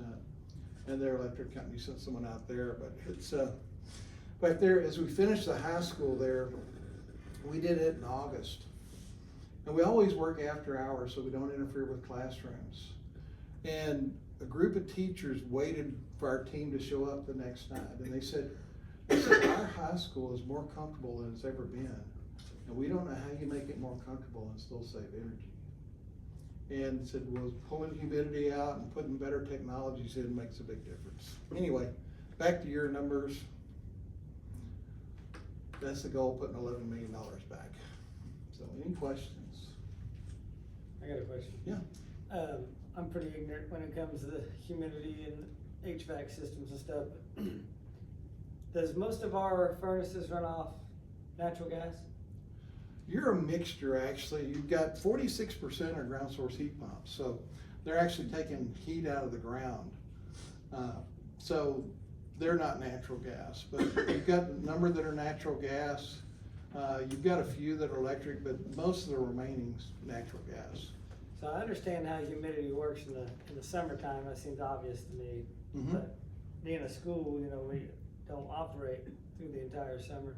So how does this benefit in the winter when we're putting dry air into a building anyway? So what we do in the winter is we keep it from going as low as it would have. So you're keeping it more humidified. You keep it more humid in the winter. Yeah, so it depends on, you're trying to keep it from going too dry or too humid.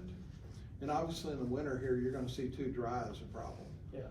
But a lot of the year, you're gonna see too humid as a problem, even on like September. It depends on what rains are doing, of course, but if it's raining like it was last spring, y'all were battling humidity through that period. So how does too dry affect the efficiency? Is it? It's not a problem. It's the key is still keep it from getting too dry, because too dry is just not good for people or wood structures or anything else. Yeah. So. Yeah, I know my kitchen cabinets always move in the winter time because I have propane, but. Oh, yeah. I was just curious on the cost saving wise. I see how we can save in the summer. I'm Mhm. just not sure how I understand how we save that much during the winter months. It's the same effect there, that both of them save. It's the same thing if you're planning on running it better, you know, so you're not just managing humidity, but you're understanding how every single unit works, and you're optimizing the units themselves too.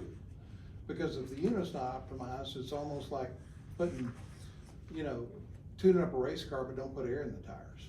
So we're optimizing all the units to where they're working more efficient. And then you're actually working them at the right amount of times too. So if you look at it in the winter, again, you've got several different kinds of heat going on here. But if you're looking at a propane-based unit, or sorry, a natural gas-based unit, you're still gonna need to start up a certain amount of hours before time. And you don't wanna do it too much. That's gonna make it dry out even more. So you're really trying to go in and each room, if it's, you know, like this room, for instance, may heat up faster than a similar room in another building. And so you're really trying to time that based on the weather, based on the humidity outside, and based on, you know, what each room does. So really tracking what each room does is a big deal. Our controllers actually keep a true track of every temperature, every set point, you know, how many stages of heat are running, you know, what the outside temperature is for 2 years for every 15 minutes of that. So you can really get it optimized for the different ones, so. And then during like the hot months, when we're dehumidifying a room, I'm guessing the moisture gets caught in the catch bay. Is that something that has to be emptied out? No, so in a standard unit, what happens is, so we've all heard about units being oversized and not managing humidity well. Units are sized based on the hottest 2% a year with a full load of kids. And of course, most of the time, you're not the hottest 2%, so units are oversized all the rest of the time. A DX unit, the rule of thumb is, if it's runs for the first 7 minutes, it's running, water's beating up on the coil, but it's not running off in the drain pan. So as soon as the compressor turns off, that re-evaporates and blows back into space. So you keep recondensing and re-evaporating the same water again and again, almost the whole year. So really what you want to do when you're reducing humidity, we can go in at night, and let's just say a building has 30 different, single zone DX units. We're gonna operate all those 30 in a consistent pattern to reduce humidity at 2 and 3 in the morning. And then we're gonna use the ambient temperature to help be the heat side of the equation, so you basically get free passive heat from outside. That's what we do. That's kind of a short version. There's a whole lot longer version of that. Very complicated heat pump kind of. Yeah, there's a lot of different things we do. So a heat pump, ground source heat pump is very different than what we do with just a standard heat pump, which is very different what we do with the DSX, natural gas heat. I mean, they're all very different. But it's so important to get those optimized. I have just a few questions. How often in your various projects have you had to send a check back to the district or the church when you don't meet that? I mean, we have that some of the time. I always tell people it's gonna happen, and the most likely time is actually the very first payment. Because the first payment 6 months out, we always have a backlog of work, and so anytime somebody signs, there's a backlog already in place. We do projects really fast. When we hear, we'll probably put 60 people out here doing the project, plus we'll have more people supporting it in the office at the same time. So we did Bartlesville in 3 weeks, plus a little bit of cleanup the following week. My expectation is we would complete the project probably right about Thanksgiving here, assuming we had it tonight.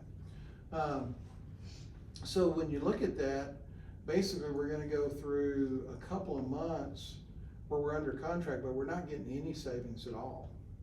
And so that the first time, the most likely time for us to have to write a check is that very first payment, because we're really, at that, we're sending you the savings report. We're basing on the savings report about 4.5 months in, and typically we only have about 2 months savings. So it's just not enough to get a quarter's worth of savings. But that way it keeps you off from having to be upside down at all. Yeah, I understand that. Yeah, so a whole bunch of times we make it anyway, because we're saving more than expected, but that's the most likely time. So is that why there's not like, hey, in 1 year, we guarantee you're gonna be saving this much, and so that's your way of saying, okay, well, we're not gonna give you those guarantees, but we're gonna write you a check for. Yeah, so effectively you got a quick guarantee on each payment, so you're never gonna be upside down. Okay, and as far as like installing the controllers and things like that, I noticed that we would be responsible for repairing the drywall and things for the access points. Do we have a kind of a concept of what that would be? And See, there's almost never any drywall repair there. It's, we put that in every once in a while. I don't think we've ever seen it in a school district that I can think of.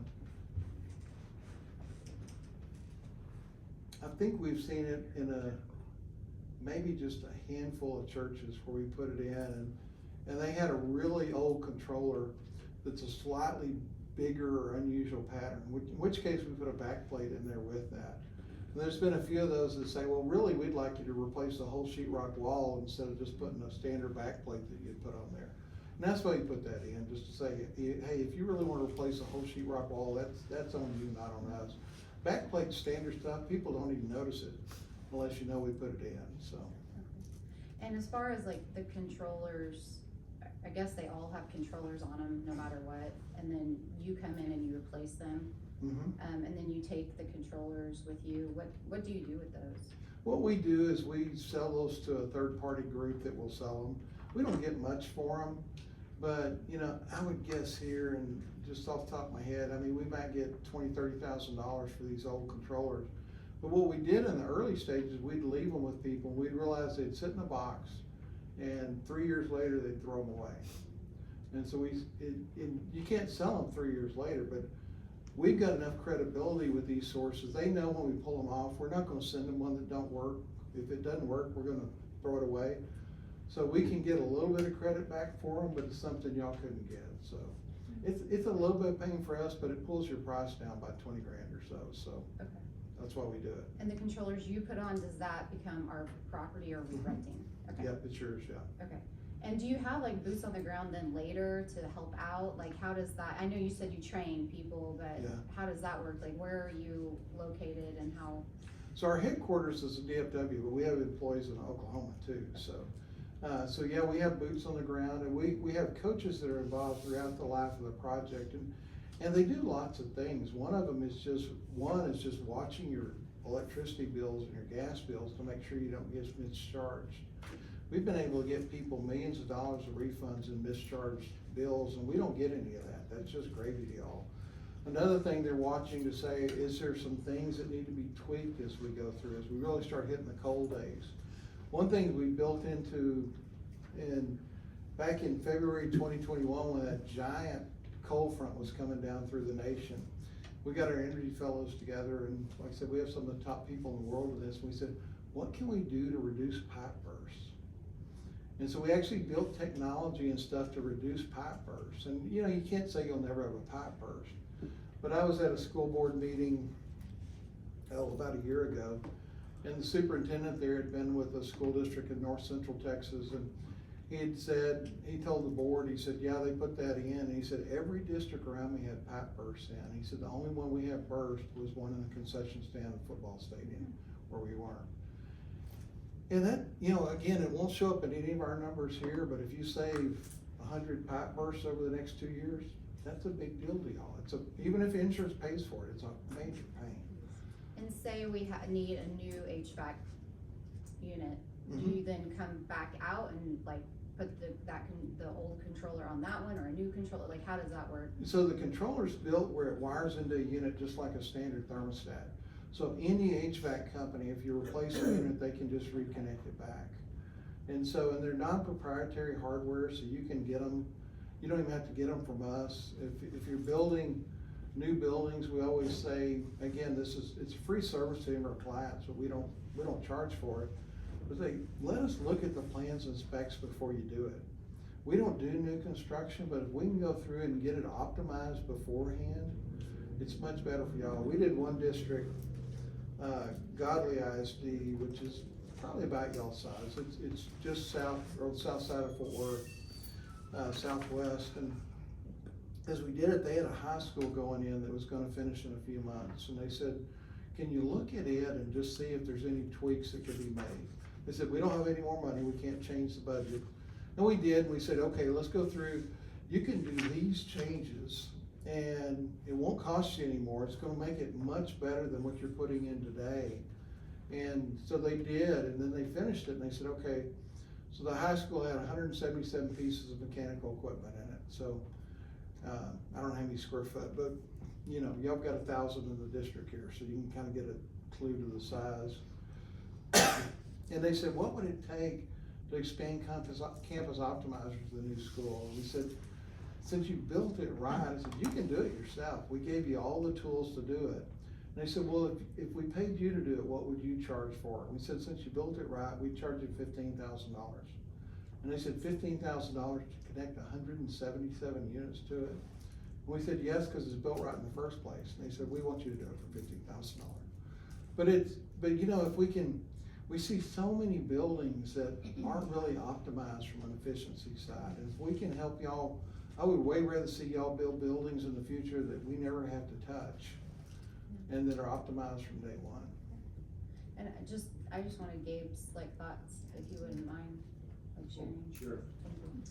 Well, if I'm being honest, when these guys first came here, I thought, well, here we go again. Yeah. Everybody's gonna come in, tell us to put our set points here, turn our lights off there, in which case we were gonna open the door and let them walk out. So when they came in with this plan and we kind of started understanding what it is, it makes sense to me. I'm no expert in that area, but the things that they're saying make sense. Of course, we want to get the humidity out of the building. We have humidity problems. So if we can solve that, that's a bonus for us. If we can get our entire district on one control system, that's a bonus for us. And if we can get $113,000 basically paid back to us to do that, there's no way else we could do that. We're far behind on where we need to be as far as getting our controllers in place, and it would take us years and thousands and thousands and thousands of dollars to get all of our buildings onto one platform. And we've looked at the platform. Our HVAC guys have looked at it. They've looked at the strategy, and they're very much on board. and the platform is very easy to use. So we're pretty excited about the idea. And Ms. Stevens, to that point as well, as Wes left a long list of references or schools in which they've done business. I talked to a Superintendent McCauley up in Bartlesville. They're just coming online now, so they don't have a lot of evidence yet, but he talked to me about the process of how they came in. They were non-obtrusive, they just came in, did their work, didn't have any complaints from staff or anything else. So he's very optimistic, and I talked to two in Texas as well who were just very positive, and they said, we understand where you are, because we were in that same place saying, I'm not so sure. This sounds like, this isn't really real, that, we're not gonna realize these, but they said the data came in. I mean, they were able to save significant amount of money. And I think the best thing about this program is just what you've said, is that they've taken the risk away from it. So if the savings don't materialize, then they write a check back for that part. So they obviously have a lot of confidence. Wes, you're obviously well-spoken, you know more about this than let's say 99.9% of the people who deal with this. You've obviously been doing this for a while, and so I appreciate the depth of knowledge that you bring to this field. And so I'm comfortable making the proposal and having the board consider this. But if you have additional questions, or you want us to do some more, then we can certainly wait. But I'm comfortable, as is Gabe, with moving forward. And So this would be the new high school facility and this is new hospital facility as well? Well, again, those were not included in the original bid, just what we already have online today. Okay. But we can add those. Well, are we wanting him to do what he was talking about for the new high school, like go around and look and make, he was just talking about what he just did that for a different one, and since we're getting ready to open the high school. We would want to change to this at some point. Right now, the way it's spec'd out, it's a control system that we had already. So we haven't gone through that process on this building yet, because it's still in construction, so they can't really come in and do that at this point. So we have to wait until it's built, and then we can put those controllers in, or move to do that, and the optimizer, and hook it up to the optimizer, and get the most efficiency out of it. It would have been nice to have this, idea a little earlier and had them involved in that process, but it was already, that window had shut. HOTS is an existing building with an add-on. Is HOTS included in it? The Home of the Spartans is what they're referring to. That's In our their athletic building. facility. It's north of the football field. I know you probably evaluated the existing systems, but I know we've changed some of those units out as well because of the extra space.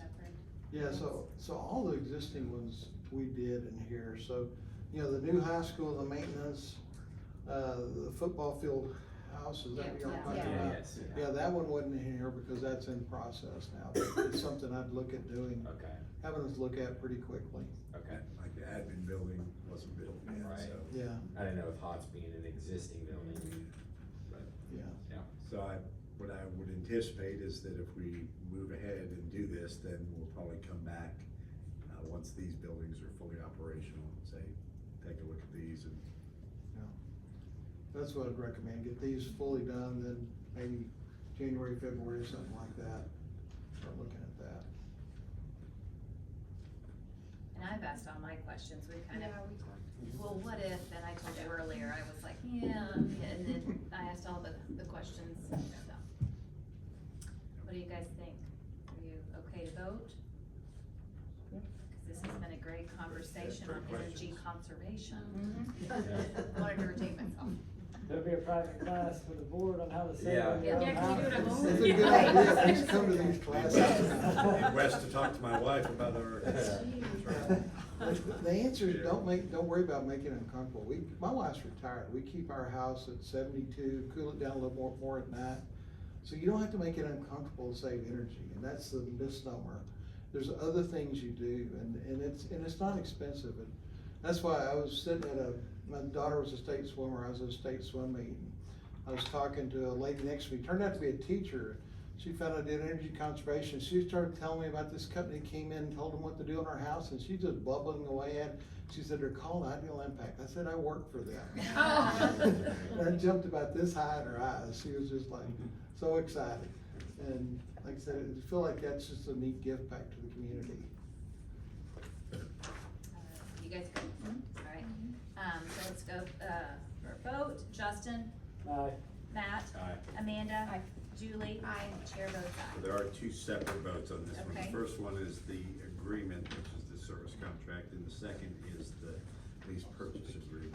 And then if they come back to do the other newer buildings, we'll have to do another one of these, right?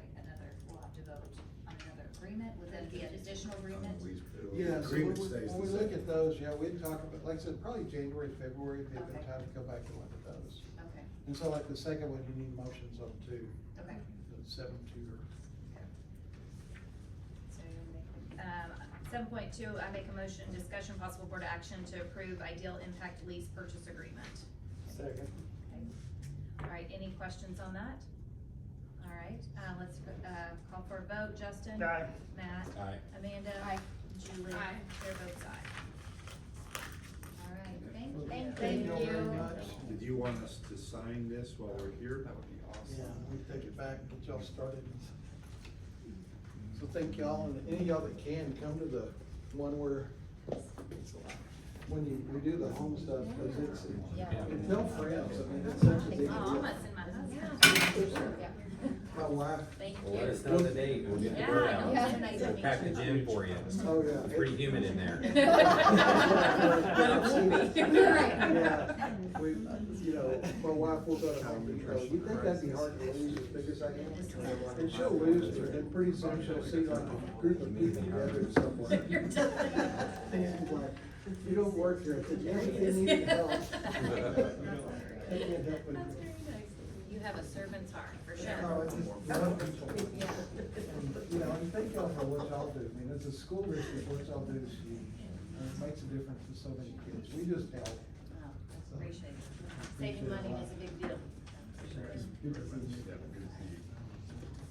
Get the rest of our signatures here. Now, you'll wanna get your signatures now, because we forget to sign sometimes. It's only a 4-hour drive back. Yeah, right?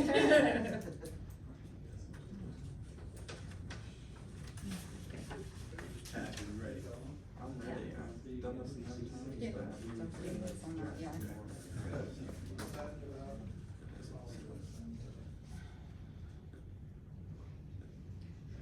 Tabs really matter? Not to you. Usually if you're supposed to do that, just anyhow, if it was.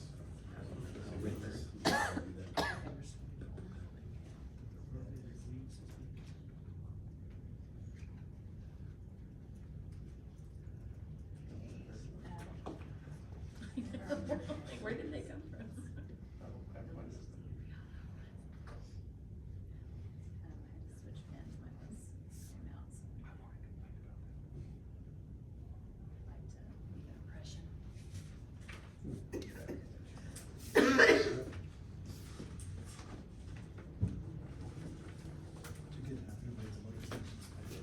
I think I got it. I have plenty. Assuming so many copies of this. Yes.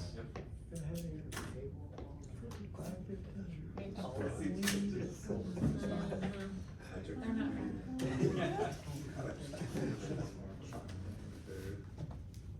I read myself. There's just a few.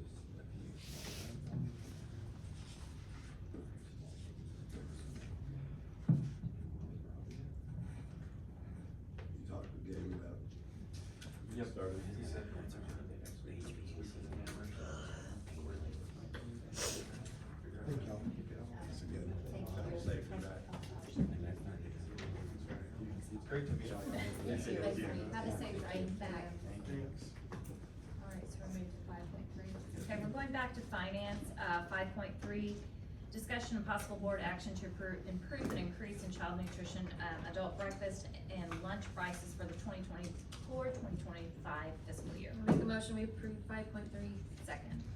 It's a pretty minimal increase. I think we're going from $2.30 for breakfast to $2.40, rounding up, and then from $4.85 for lunch to $5, which represents about a 3% increase, and this is based on USDA costs. So, and these are for adults, not for students. We've already.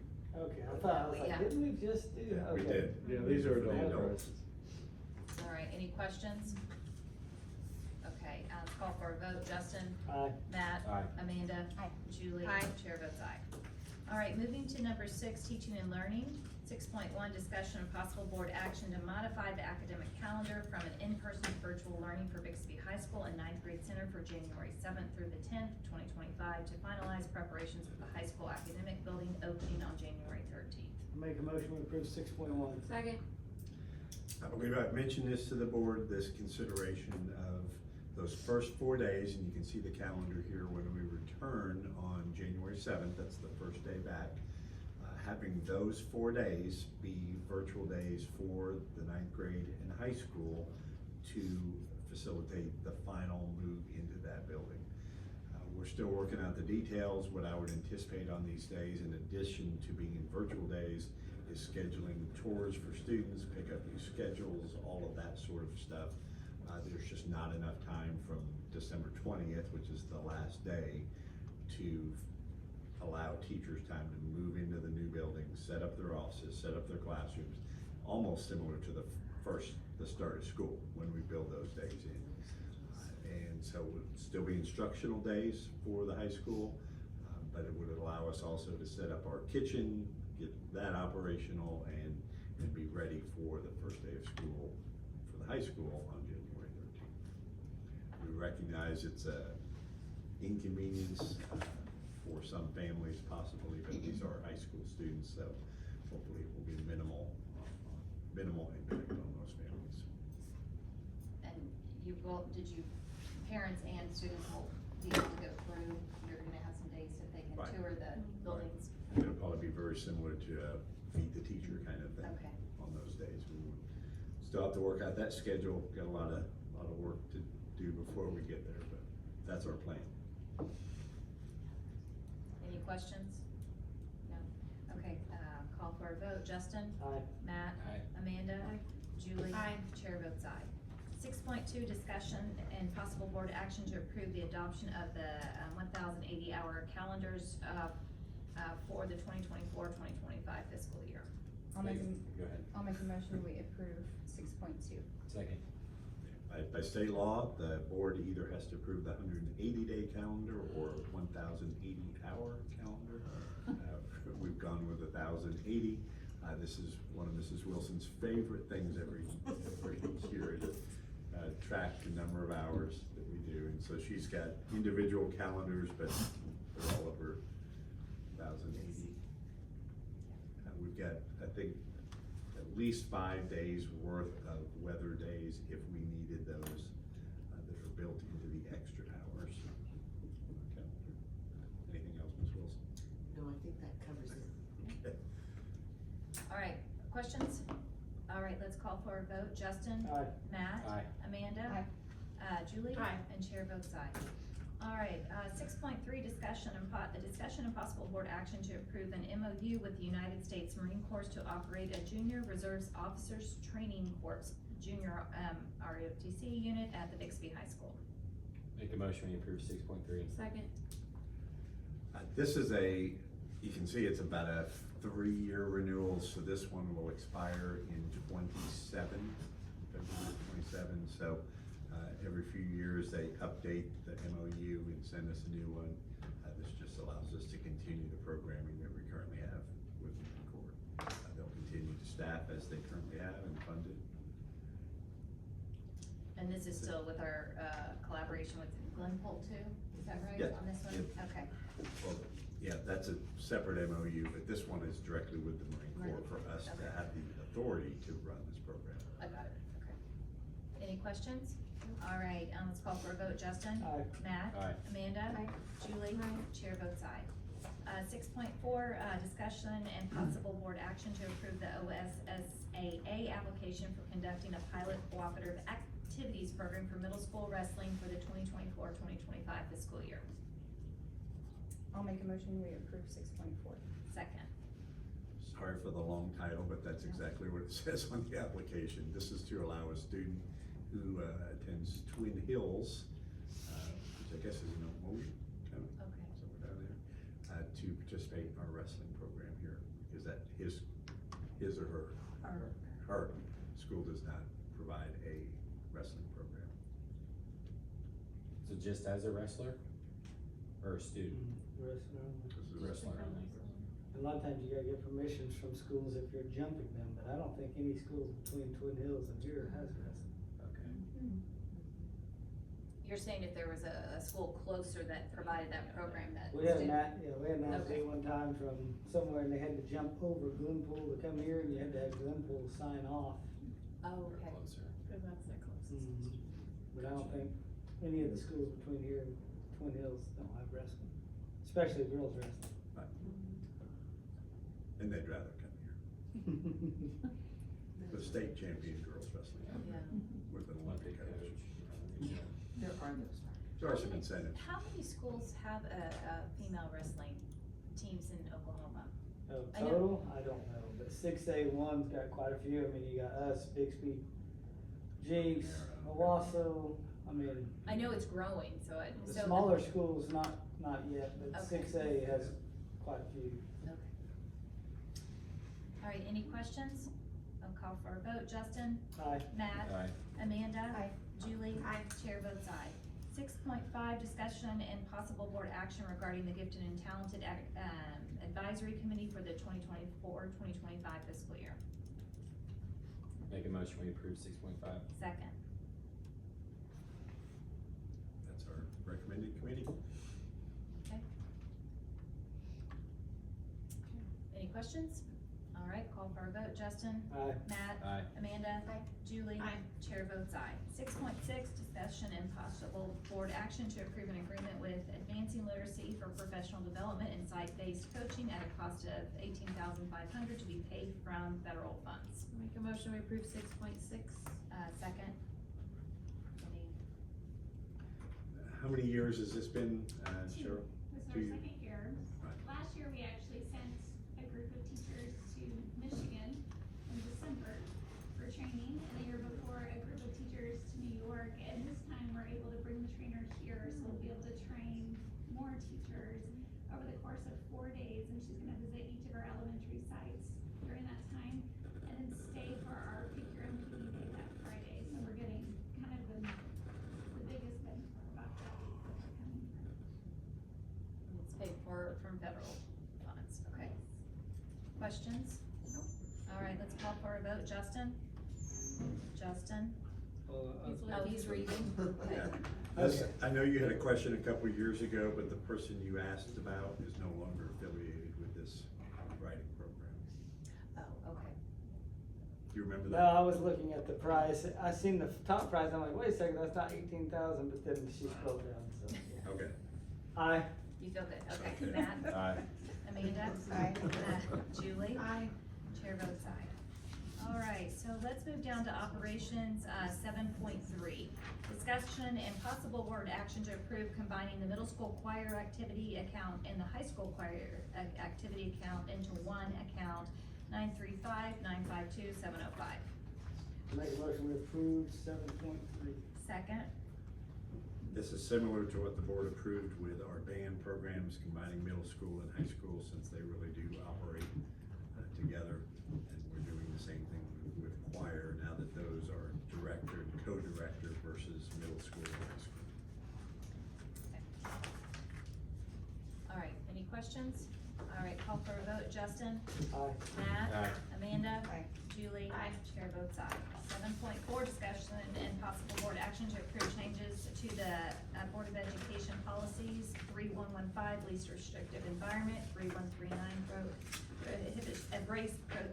prohibition, I can't read today, in race and sex discrimination, 3140, voluntary prayer and minute of silence, 3105, standards of conduct for teachers, 4114, salaries and expenses. There it is, okay. Expenses, 4121, personnel vacation, 4122, certified personnel sick leave, 4133, support personnel sick leave, 4158, termination of employees, teachers, 4159, support personnel suspension, demotion or termination, 4160, support employee rules for conduct. Contrary to what Mr. Anthony alluded to earlier, I think we'll get through these fairly quickly. Most of these are in response to changes in legislation or State Department rules over the summer. And so they've been recommended by, When you make a motion, go ahead. sorry. No, good. I make a motion that we approve 7.4, Second. the longest one I've seen. You don't want to read it again? Second. So most of these are recommendations from the OSSBA, now you got me going. Attorneys, Julie Miller puts out a quarterly policy update, and so we've reviewed those and made changes to our policies.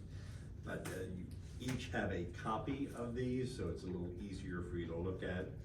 3115, if you recall, we just looked at last month, and these changes are recommended based on the fact that the State Department did approve an update to the policy and procedures for special ed last month. And so we wanted to turn that around pretty quickly. And so all of the areas in red are in keeping with those changes in the state PMP.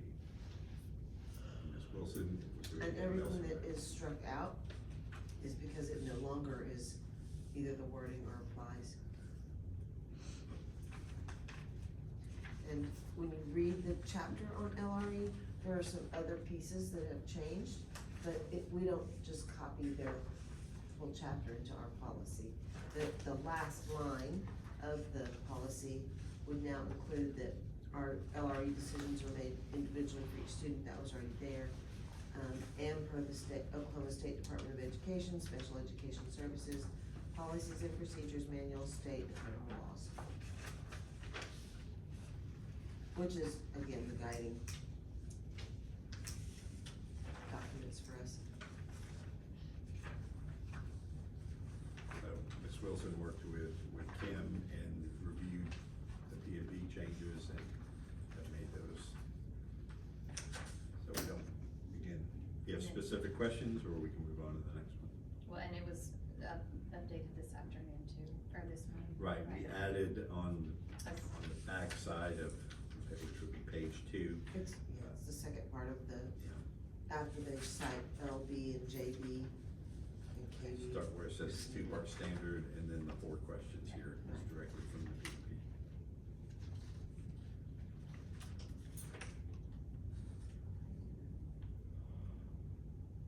Can you go ahead and scroll down, Marcella, just so we can see the rest of Yeah, that? there you go. And then to page 2, right there.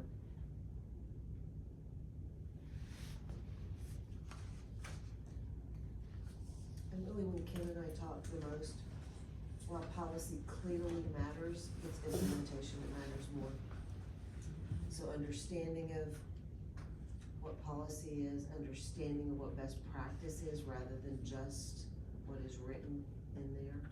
And then our plans are really about, and we're still working on it, but our plans are really about training. Then how do we turn around and train that? So first you have to know it and embrace it, believe in it, then you have to turn around and train others to do the same. And we're just still working on some of those plans. Thank you.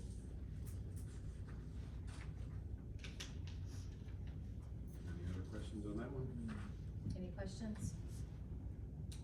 So number 2, on that, I know we had some speakers tonight about this topic, and I was kind of playing catch up. I guess I missed last time that you ladies were here, so it's kind of in the dark, but explain to me what are we adding to this policy here when it comes to? All of that red section where you're reading Yeah, number I two know that, but I mean, is- like, what does number 2 mean? Well, each of those questions is going to require the IEP team to look at, given this child, cause every IEP is first and foremost individualized. Given this child and this team's consideration of this child's needs, have we answered all of these 4 questions? Okay. So the first thing you're gonna do is talk about, have we fully and thoroughly considered if this child can be accommodated in the general ed classroom? Well, on our continuum of services, you have to include that. Have we considered what accommodations or modifications or supports would be needed for this child in which settings? And then you have to move to 2, what are the academic benefits a child will receive in general ed compared to what they might receive in a special classroom? And then number 3, what do you expect or is to be expected by the child's overall educational experience in general ed, including the non-academic benefits, which to me is a very important piece. And then number 4, what effect will the child's presence in the general education classroom have on the classroom? And even though it's not written here, but you referenced speakers earlier, to me the unspoken piece there, and was part of my philosophy as a teacher, and culture. What does it do for our school culture? Because I do think that matters. And there's a team, so there's a team that looks at these questions, it's not just, so that No, way one every person child. can't interpret it a certain way. Correct. Every child has an IEP team, and the legally required members of an IEP team, the bare minimum, are the parents, the special ed teacher, the general ed teacher, and an administrative rep. So those people are always present, but you should and often have additional members who participate in Do those parents decisions. get to weigh in on these? Absolutely, they certainly should weigh in every piece of the IEP. That's what I needed to know, thank you. I mean, ideally, an IEP meeting would consist of everybody that impacts that child, if it's, you know, a PT that is also there, or, you know, counselor, whoever's in that academic process for that child. So, any questions? All right, let's vote. Justin? Well, Oh, gotta move on. I'm so sorry, We're voting all of you them. guys, that is way too many, can we just vote each one at a time? Get all the way through. All right, let's, move into the next one. So 3139, really just adding some changes on the second page. Adding Mr. Still as assistant superintendent, his contact information. So that one's easy. 3140 is a new policy that we've added based on State Department guidance on voluntary prayer and the moment of silence. It's now a minute of silence? It is a minute of silence, yes. I have 2 questions on this, just for clarification. I wanna know what that word is. Just cause legal jargon, I wanna know what it means in layman terms. What do we consider non-instructional time for one? What does that mean exactly? The very top paragraph, last sentence, it says, so long as it's during non-instructional time. What does that mean exactly? So outside of a regular class period, so during lunch, between classes, before and after school. Is that like see at the pole, when they do, Could be. like before That's- school, when they, or FC, you know, FCA does lunch? The only reason I ask, I seen a social post of a group of students that was praying before a test in the back of a classroom. That would technically be instructional time. But I can't imagine. Because I can imagine anyone wants to split that hair. I just don't, I don't wanna make sure we don't have language that we have to split hairs, you know what I mean? Yeah, I do understand that. Right, and this is copied exactly from the policy that's been recommended from OSSBA. And then the next question that was confusing on the second paragraph, it says, when employees are free to attend briefly to personnel matters and students are engaged in other activities in accordance with the holding in Kennedy verse, whatever that name is, School District 142, what's that alluding to? Are you familiar with that case that was judged by the Supreme Court? Did it have to do with the football coach? Had to do with the football coach, and so after games, he would go out onto the field and pray, and then students would join him in prayer. Although he wasn't leading the prayer, he was simply praying after the game. The Supreme Court ruled that he was within his First Amendment rights to do so. That there wasn't undue pressure on players to join him. That was an option or voluntary on their part. So the school doesn't have the right to infringe on that coach's right to pray after a game. But if he gathered everybody together and said, let's pray, then that would cross the line of separation of church and state. But he was engaged in personal prayer that players joined him in. Does that make sense? Yes. Yeah, that makes sense. I didn't understand the part that said students are engaged in other activities. I didn't know if you could only pray as long as the students were doing something else, or I didn't know what that meant exactly. He can't necessarily. I also think just in that particular sentence, and really Kendall is the one who might have read more about this policy, excuse me, but I think the point is, when the employee is free to attend briefly to a personal matter, and students are engaged in something else. So for example, if I am a kindergarten teacher, and I don't have my para in the room right now, and I'm doing direct instruction, so we've got circle time and everybody's gathered around, I don't have a minute to briefly attend a personal matter. So that would not be the appropriate time for me to pray. Does that make, that's how I interpret that. That doesn't make me right, but I think that's the additional layer. I do think it's meant, as Mr. Miller said, for personal moment, but I can't take that personal moment at that time, because I'm responsible for, I hope only 20, but 25 kindergarten kiddos, and I don't have a minute for a brief minute for a personal matter. So the kids would have to be safely engaged.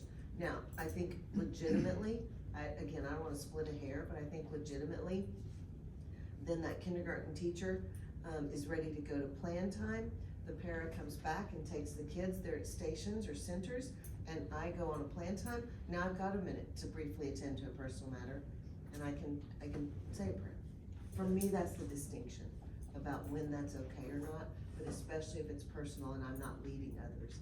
And if I were a teacher in front of 20 or 25 kindergartners, and I was really supposed to be attending and instructing them, it's not the right time, and I'd be using their instructional time to do a personal prayer, not be inappropriate. What does inculcated mean? I've never seen that word.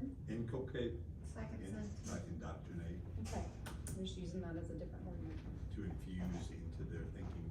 Okay, thank you. And as far as the minute of silence, the fourth paragraph, that's very specific. I mean, are we? That has been shared, and that is the actual verbiage that our announcements are including now. So like when you say take a minute of silence, that starts the minute? Right, that is the But quote. it has to be that we read. each day during site announcements. Yes, We now pause for a minute of silence. and So the that whole starts thing, the so clock. that they read the whole thing. Which, Lydia, correct me if I'm wrong, but we've always had that, but it was said moment. Yes, So we and, just and I literally will just say, changed the words. correct, that's all. For whatever reason, legislators got it in their heads, or this, I don't know where it initiated. But moment was no longer sufficient and it needed to be a minute. Okay. I don't know, I can't explain it, but we got legitimate quotation marked memo that, or letter that said, this is the new version. And then if we're sued, or a school employee sued, then we have 5 days to take it to the Attorney General and say, you're representing us currently, we're free, right? And he's gonna be like, sweet. I feel confident, that's exactly what I said. Okay. And back to Justin's question on that, the biggest piece to that statement on the private religious prayer is not making the public announcement to that kindergarten class at circle time. I'm gonna take a break, you guys work on this, I'm gonna go pray. Private religious prayer means even in the event of that, if I have a moment, I can walk to the corner and have a private prayer without announcing it to the class. That makes sense. If a coach wants to go take a knee in the corner by himself, rehearsing or wherever it is, and does it privately, and doesn't say it, everybody come with me, the private piece is the kicker in all of, the legality that's followed it. To not make a reduction. To not make the production and say everybody on the 50s in the circle. So can teachers take part in like prayer at the flag and. They always have for They school. do. Yeah. They just can't lead the prayer. They just can't leave it. And I know Outside of at sporting events, my Outside of context, daughters yeah. have prayed before events, you know, just as team players and. This policy really doesn't change much at all. Again, it's the narrative that we were infringing on anybody's right to pray, to pray. Private prayer has always been acceptable. And I'm sure we have teachers and students who do it routinely in our schools, but this is the actual language that we're supposed to have in place based on changes to statutes. I think the first sentence is great. You know, it's gonna be a tough test if there's group prayer in the classroom before. I saw that post today. The students got in a circle and prayed before their test. And I was like, yeah, it's gonna be a tough test. But if it's before Students class have been, starts. yeah. We've been praying for a test for a long time. That's right. Yeah. That's the old joke about prayer at school, it's not going away as long as. Yeah. How's that work for you? Yeah. Okay, let's decent. That's right. All right. And an extra point. Anything. All right, the next one, 4105. Anything else on that one? Oh, no, Okay. sorry. So, 4105, this policy's been in place for a long time, based on statute standards of performance and conduct for teachers. The changes are on pages 2 and 3. Most of 2 were minor updates. The Yep. one that we were really focused on, required to add, was on page 3, number 6, which also has always been, Right. it's a non-issue. And it's now required to be in policy. We obviously have no disagreement with that. Yeah. Correct. I mean, it Very good practice. just states it more explicitly than it was Yeah, before, sure does. which is good. The next one, if you're on 4114. It's actually just very old language. That's right. When we first moved to direct deposit, the policy had some language about, if someone didn't direct deposit, they could get a pay card basically, and the district might even provide an account card of some kind. That's not appropriate anymore. It was when direct deposit was first new. Just cleaning that one up, then 4121. On the back, we've added language stipulating the 30 days, just trying to kind of create a statute of A limitations. window, that's all, we wanted a window, because currently it wasn't clear enough whether or not someone, on this one it's vacation, the next one you're gonna look at, it applies to sick leave as well. And vacation wasn't clear if people were gonna be paid out or not, and if they were, well, how long does it take, and what is the plan? And so we just added a window that was 30 days, within 30 days of your end of employment. I have a question just about these generosity, certified sick leave, vacation days. Uh-huh.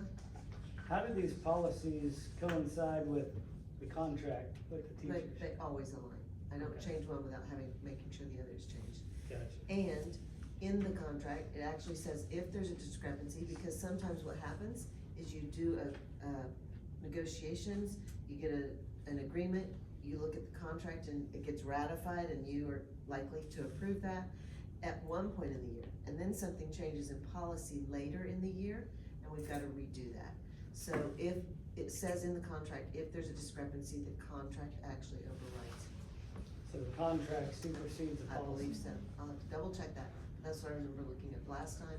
This question came up several years ago. Sue and I were talking about it. So yes. And I would assume so, it just gets weird because It the does. board can set policy. Yeah. So I think that's why the contract overrides. But I'll look it up. We're also making a kind of a procedural change in HR now as part of the off-boarding process when somebody leaves the district. So we have a form that really, A checklist. kind of a checklist of sick leave, vacation days that will clearly display what that employee is due on dismissal, and they'll sign off on that as part of that offboarding. So they'll have it in front of them They'll and be have it in very, front, very well right. aware. Right, so they'll look through it, and so the 30-day really is to kind of build that window, so 30 days from the point that, of that, they can come back and say, well, I don't agree with this, or change that, but. So really, if the board ever has, just for knowledge of the board here, if for some reason, which I don't know why we ever would, but for some reason a board member wanted something specifically on sick leave or vacation they wanted to see, that policy needs to be done before the negotiations close with the teachers. That'd be correct? Preferably. Very good. I agree with that. I mean, it seems like their contract should be the contract. Moving on, 4122, which is certified personnel sick leave. We've just added that language on number 12, paragraph 12.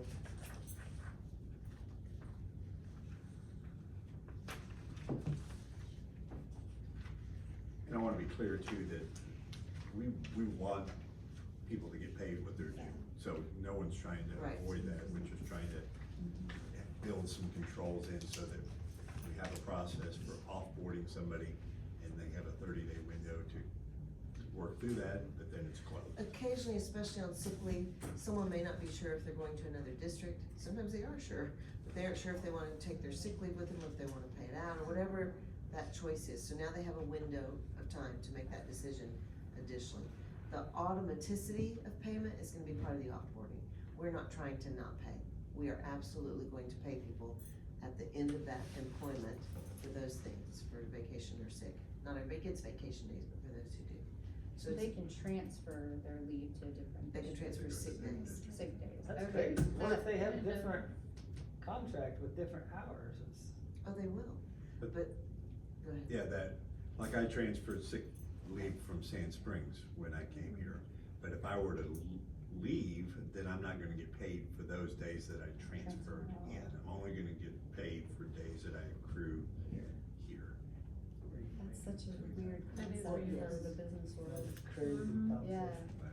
I had to have HR check mine, cause I didn't even understand, I couldn't, I mean, like at the time, I just stayed there. And most Yeah. teachers don't. That's not something I think is fully.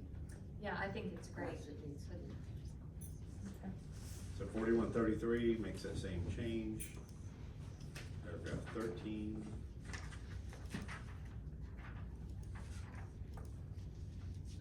Then 4158 is change the title to suspension and termination of employees, teachers.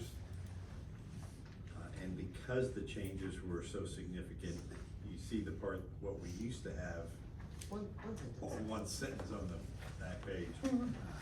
We're taking that sentence out and adding 8 paragraphs. I have one question on this one. In the first policy, or the first paragraph, it says resignations become effective at the end of the school year in which they are submitted. Resignations to become effective earlier than the end of the school year require a release by the board and will be considered on individual basis. And that's why we submit every board meeting has the list of certified and support staff who have either resigned, retired, been terminated, hired, temporary employment, all of those kinds So of. it's not saying that they can't quit in the middle. Oh, of the no, year. no. Okay. Saying it has to be accepted by. What you to happens do if that. we don't accept one? Then we would hold somebody's certificate for the remainder of that school year. Huh. And there are more and more schools doing that. When teachers are in such demand, we know, for example, we were talking about this actually just the other day. We had an opening and we had a teacher from Glenpool who applied, and Glenpool's not gonna let her out of her contract.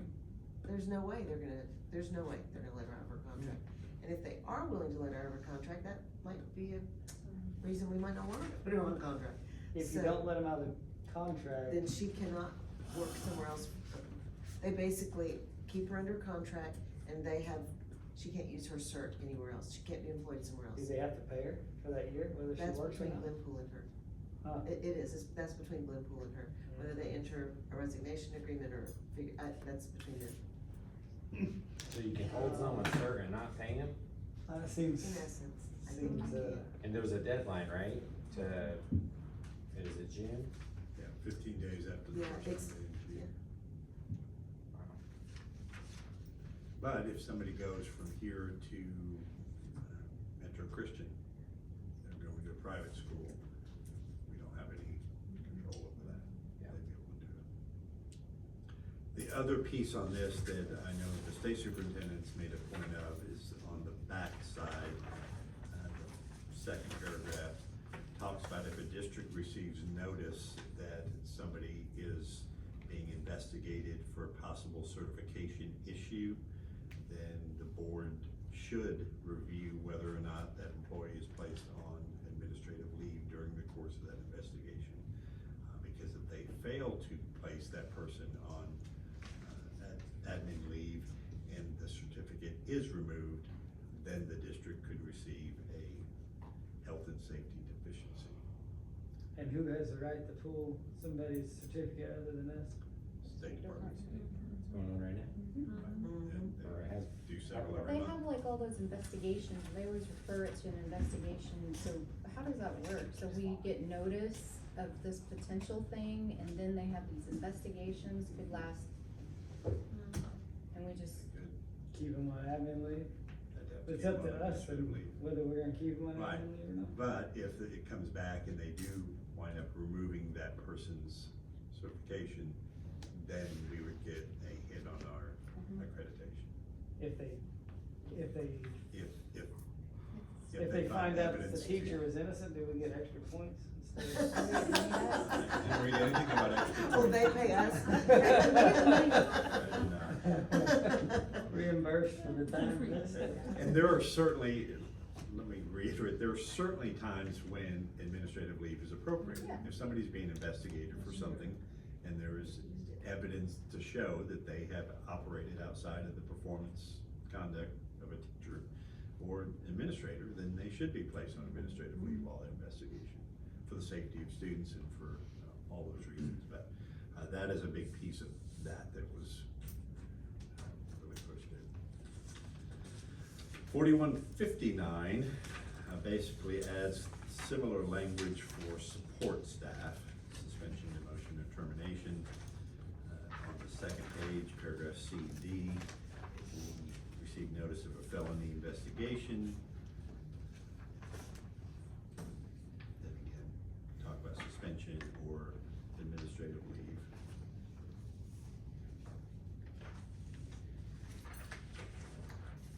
And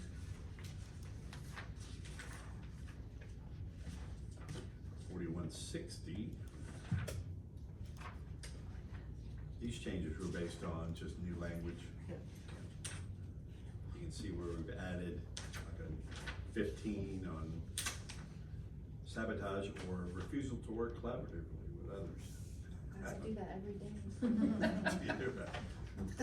You do it or you do it? Which one you do? So it just added a little bit of language to the criteria by which you can terminate a support employee. And those are the ones you're voting for. The last one, 3128, is not a change, as you can see.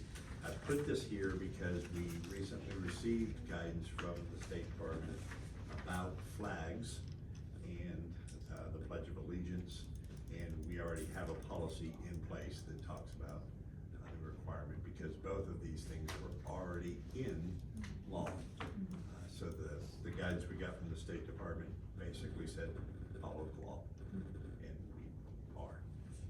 But we had to have a policy that says that we're doing that. We already have one, so there's no need to do anything else. On 4160, just to back up real quick, number Yep. 42, it says insubordination of any kind.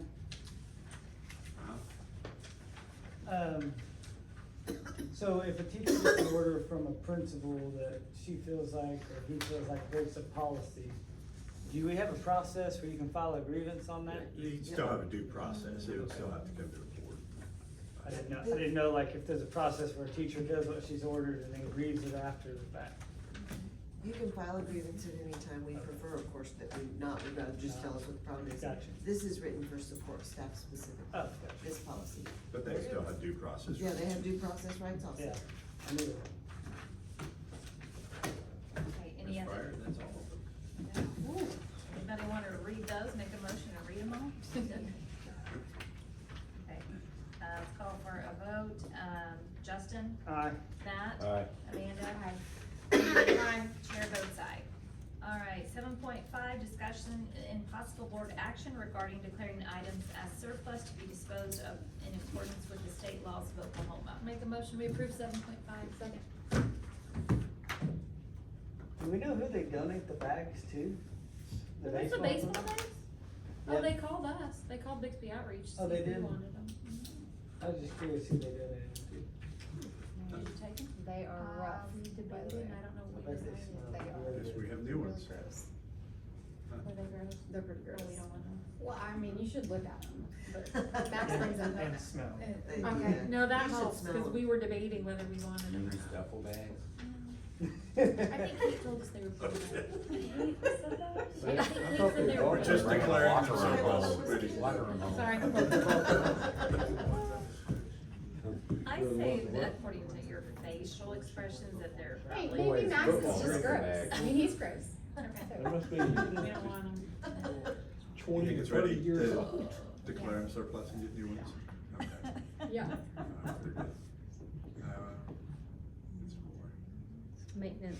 Make the new baseball coach happy. That's the dust collection system over at the RTC now building. The old, very old woodwork. Yeah, that is very old. Embry's already got an offer on it, so. Oh, there you go. Okay, anything else? I think that was it, it was just That those was two. it, that was just those two. That's it? Okay. All right, ready to vote? Yep. All right, Justin? Aye. Matt? Aye. Amanda? Aye. Julie? Aye. Chair votes aye. All right, so 8.1, executive session, discussion and possible board action on whether to go into executive session to discuss the negotiations proceedings with DEA. 25 OS section 307B2. I'll make a motion, we go into executive session to discuss the negotiation proceedings with DEA. Second. That's how might be on those policies. Right. Or do we wanna vote? Yep, we probably should vote.